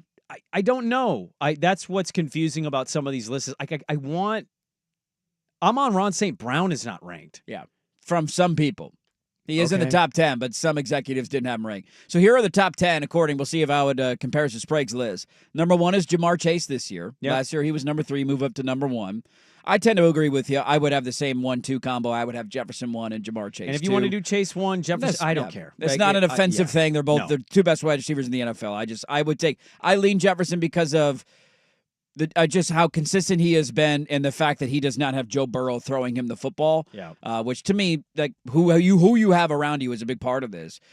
Jefferson is number 2. Tyreek Hill is number 3 on this list. I disagree with that fundamentally. What are we doing now? CeeDee Lamb, top 4 wide receiver in the NFL. He's clearly talented. It's interesting to me. He's a tough one for me. Yes, me I think too. he's incredibly talented. I think if you put him in a better situation, he makes people maybe say, like, yeah, no doubt. But I understand the other side of that where it's like, if he doesn't have a big game, their offense is shot. And he has occasionally a moment where that doesn't happen. And you're like, well, is he good? I'm like, wow. Yeah. I think he is, but yeah, tough one. A.J. Brown, 5. So you weren't far off on him. He is a top 5 guy. Amon-Ra St. Brown, 6. This is where things get interesting because I just think after that, there's a lot of gray area. To Everything your point, is debate. Like Puka Nakua not being in the top 10. he's not a top 10 wide receiver. Okay. Malik Neighbors already after 1 year comes in the top 7 of wide receivers in the NFL. Number 8 is Nico Collins in Houston, who you mentioned. Mike Evans, number 9 in Tampa. Yeah. The longevity of what he's done, the consistency of what he's done is insane. Number 10 on this list is a guy who we talked about earlier this week getting a contract extension, Garrett Wilson. Yeah. Puka Nakua, the biggest missing piece here. Well, you could certainly say Puka is, especially considering what his rookie season was. It was record-breaking. I think if you have a problem with Malik Neighbors. Malik Neighbors already being in there is interesting. Why is Malik Neighbors 7 and Brian Thomas is not ranked? Brian Thomas Jr. is unranked. Brian Thomas has less receptions. He had 87 last year. Neighbors had 109. But Brian Thomas had more receiving yards and tuds. Yes, he did. And it wasn't like he had stellar quarterback play from start to finish because I don't think anybody's feeling good about Trevor Lawrence right now. Neither did Neighbors. No, I'm not saying that he did, but I'm saying that could have been an argument that you could have used against him, like if he had played in a... Thomas had higher yards per catch, too, by almost 5 yards. And I don't know which one's better. I just find it interesting that one is already 7th and one of them is not inside the top 10.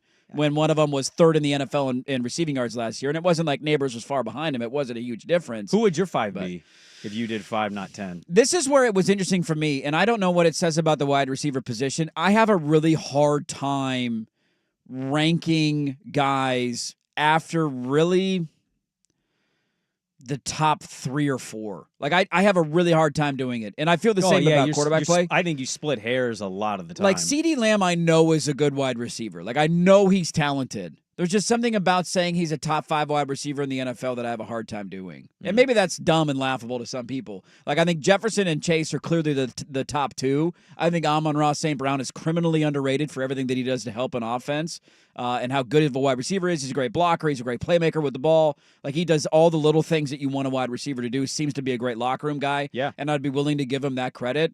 A.J. Brown has moments where he looks like the most dominant force on the field and then moments where he completely disappears from games and you're like he's reading a book or a diva on the sideline. Oh, there's no doubt. Because he had 2 catches for 9 yards and only 3 targets. And after the game, he's going to say, why can't the quarterback get me the football? And there's a lot of wide receivers I was going to to say, this whole list is basically a lot of people divas. that do that. But I don't know. I think that was a bigger takeaway for me of just where the wide receiver position is at. And maybe some of these guys like Neighbors and Thomas and some of these guys who had breakout years last year will change the way we view it because they turn into such dominant players that they'll be top 5 guys. Right. But I don't feel good about saying any of those other guys outside of really Chase and Jefferson, to be honest with you. What about Evans?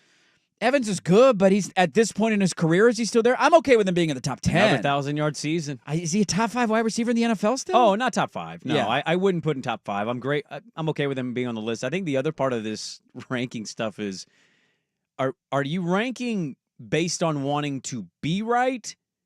Or are you ranking based on being right now? Yes. So, like, if I make a top 5 or a top 10 and I don't have Brian Thomas Jr. on my list. That's a right now ranking, not a future ranking. He might have 105 catches this season. Very well good. For over 1,000 yards and 8 to 12 touchdowns. Yes.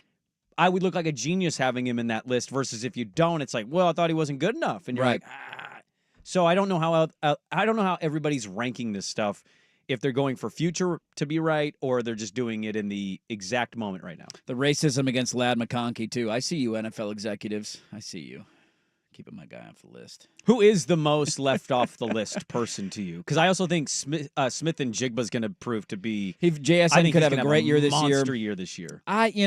Look, people would argue the reliability angle of it.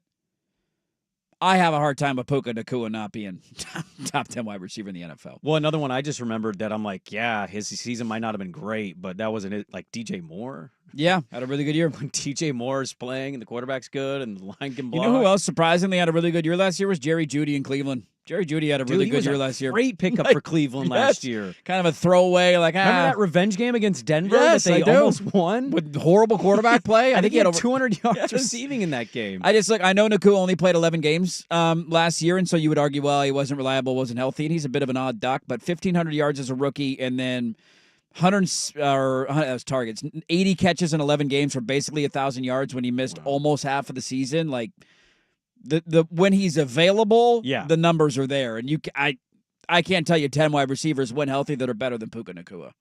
So yeah, I mean, we saw it in the playoff missing, game, right? It was like if they went to him, you were like, oh no, here he comes. A Cowboy fan says OBJ catch still the greatest of all time. 3-finger catch. I mean, it's. I'm not going to disagree with that. That Jefferson catch, though. God, 4th down. Go rewatch that. I couldn't That's one of caught it. the wildest games in the NFL in the last 10 years. Because Buffalo had it. Minnesota got stopped on the goal line, if I remember correctly, to try and take the lead. And then Buffalo was trying to quarterback sneak it, and then they fumbled the snap in their own end zone. And then Minnesota got the ball back, but they had like a 4th and 20 that they had to convert, and Jefferson made a one-handed catch to convert it, and they went on to win that game. You know what's going to happen is I'm pulling up this catch. I'm going to rewatch this catch and say it's better than the OBJ catch, even though most people say, no, that's incorrect. You got to watch them both during the break. Watch them both during the break. I don't need to watch the OBJ one. You remember it? You've seen it too many times. The defenders are kind of away from. It's a remarkable. It's insane. It's probably the best. It's insane. But the Jefferson one was in traffic. It wasn't, and it was a 4th down. And it was 4th down. So there you go. NFL wide receiver rankings come out. It is ranking season. It's fun to debate that kind of stuff, and I just have a hard time with that position. And I think it's somewhat similar to quarterback. 4th and 28. 4th and 28, dude. He one-handed it in front of 8 defenders. Well, there are the entire defense is right there. There's one defender on him, but there are like 6 around. He gets hit and still pulls this backwards. With one hand down. Wild, absolutely wild. That's why he's number 1. We'll wrap it up with some Scotty Scheffler help and a look at the Open Championship leaderboard next on The Fan.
Listener asking if this one got deleted. It did not. I'm like, yeah. I was listening to the boys this morning. Is that me? Boy, I really did sound. You sound just, I thought that exactly was like him. him. It's the best impersonation. Like I said, That's one of the best that's ever happened on this show. We'll do it again, and I will shut the hell up. Because when you were in the middle of it, I couldn't help but laugh. There were a couple giggles at the end. I don't know if I can. It was perfect. You could do it again. You got it in your bag. I was listening to the boys this morning. That's pretty good. It's good. I don't know if I can do that again. You got it in you. We don't have to do it right now. No. At another time. Not ready. You'll bring it out, and we'll talk about it. Let's get to this.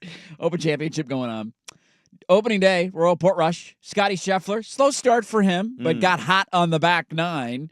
Found his way to 3 under. He's one shot off the lead at the end of the opening day. Birdie putt. Just missed a birdie on 18. 17th hole of the day.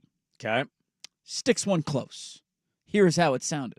So far above the green, downwind you can get onto this green, but Scheffler.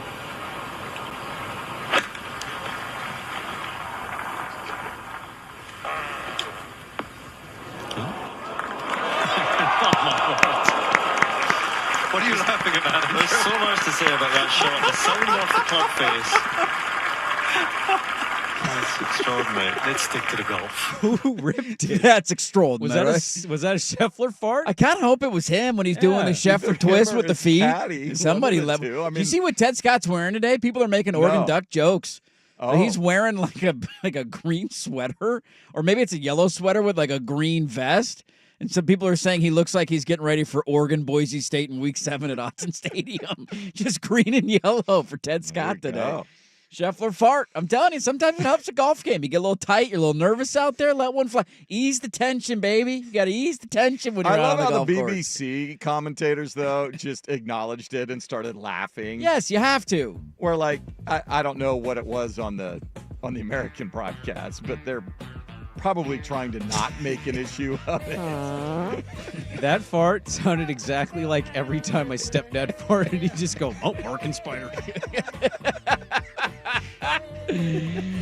Good looking leaderboard. I know some names at the top. Everybody's like, who the hell are those guys? But Scheffler's Rory 3 under. Just made another birdie. Rory's at 1. There's a Phil monk had up a great there. opening day. There's a monk. There's a legitimate monk atop the leaderboard. Not quite atop, From but close to Thailand. it. From Thailand. He's 3 under par. Sergio, the Spanish Rats, 2 under today. Rom, Lowry. A lot of guys in the mix. And it should be a fun rest of the day of golf. That will do it for us, folks. Thanks for being a part of our Thursday, everybody. If you missed any of the show, go check the podcast, 1080thefan.com, at Sprague and at 1080thefan on Twitter. Thanks, everybody, for watching on YouTube. We actually had a guest on YouTube today, Josh Peterson, our buddy from Omaha, talking some college football. So thanks for watching on YouTube. Like the video, subscribe to the channel if you have not done so yet. Enjoy the rest of the golf. Let your farts out. We'll talk to you tomorrow at 6 a.m. Calling us next.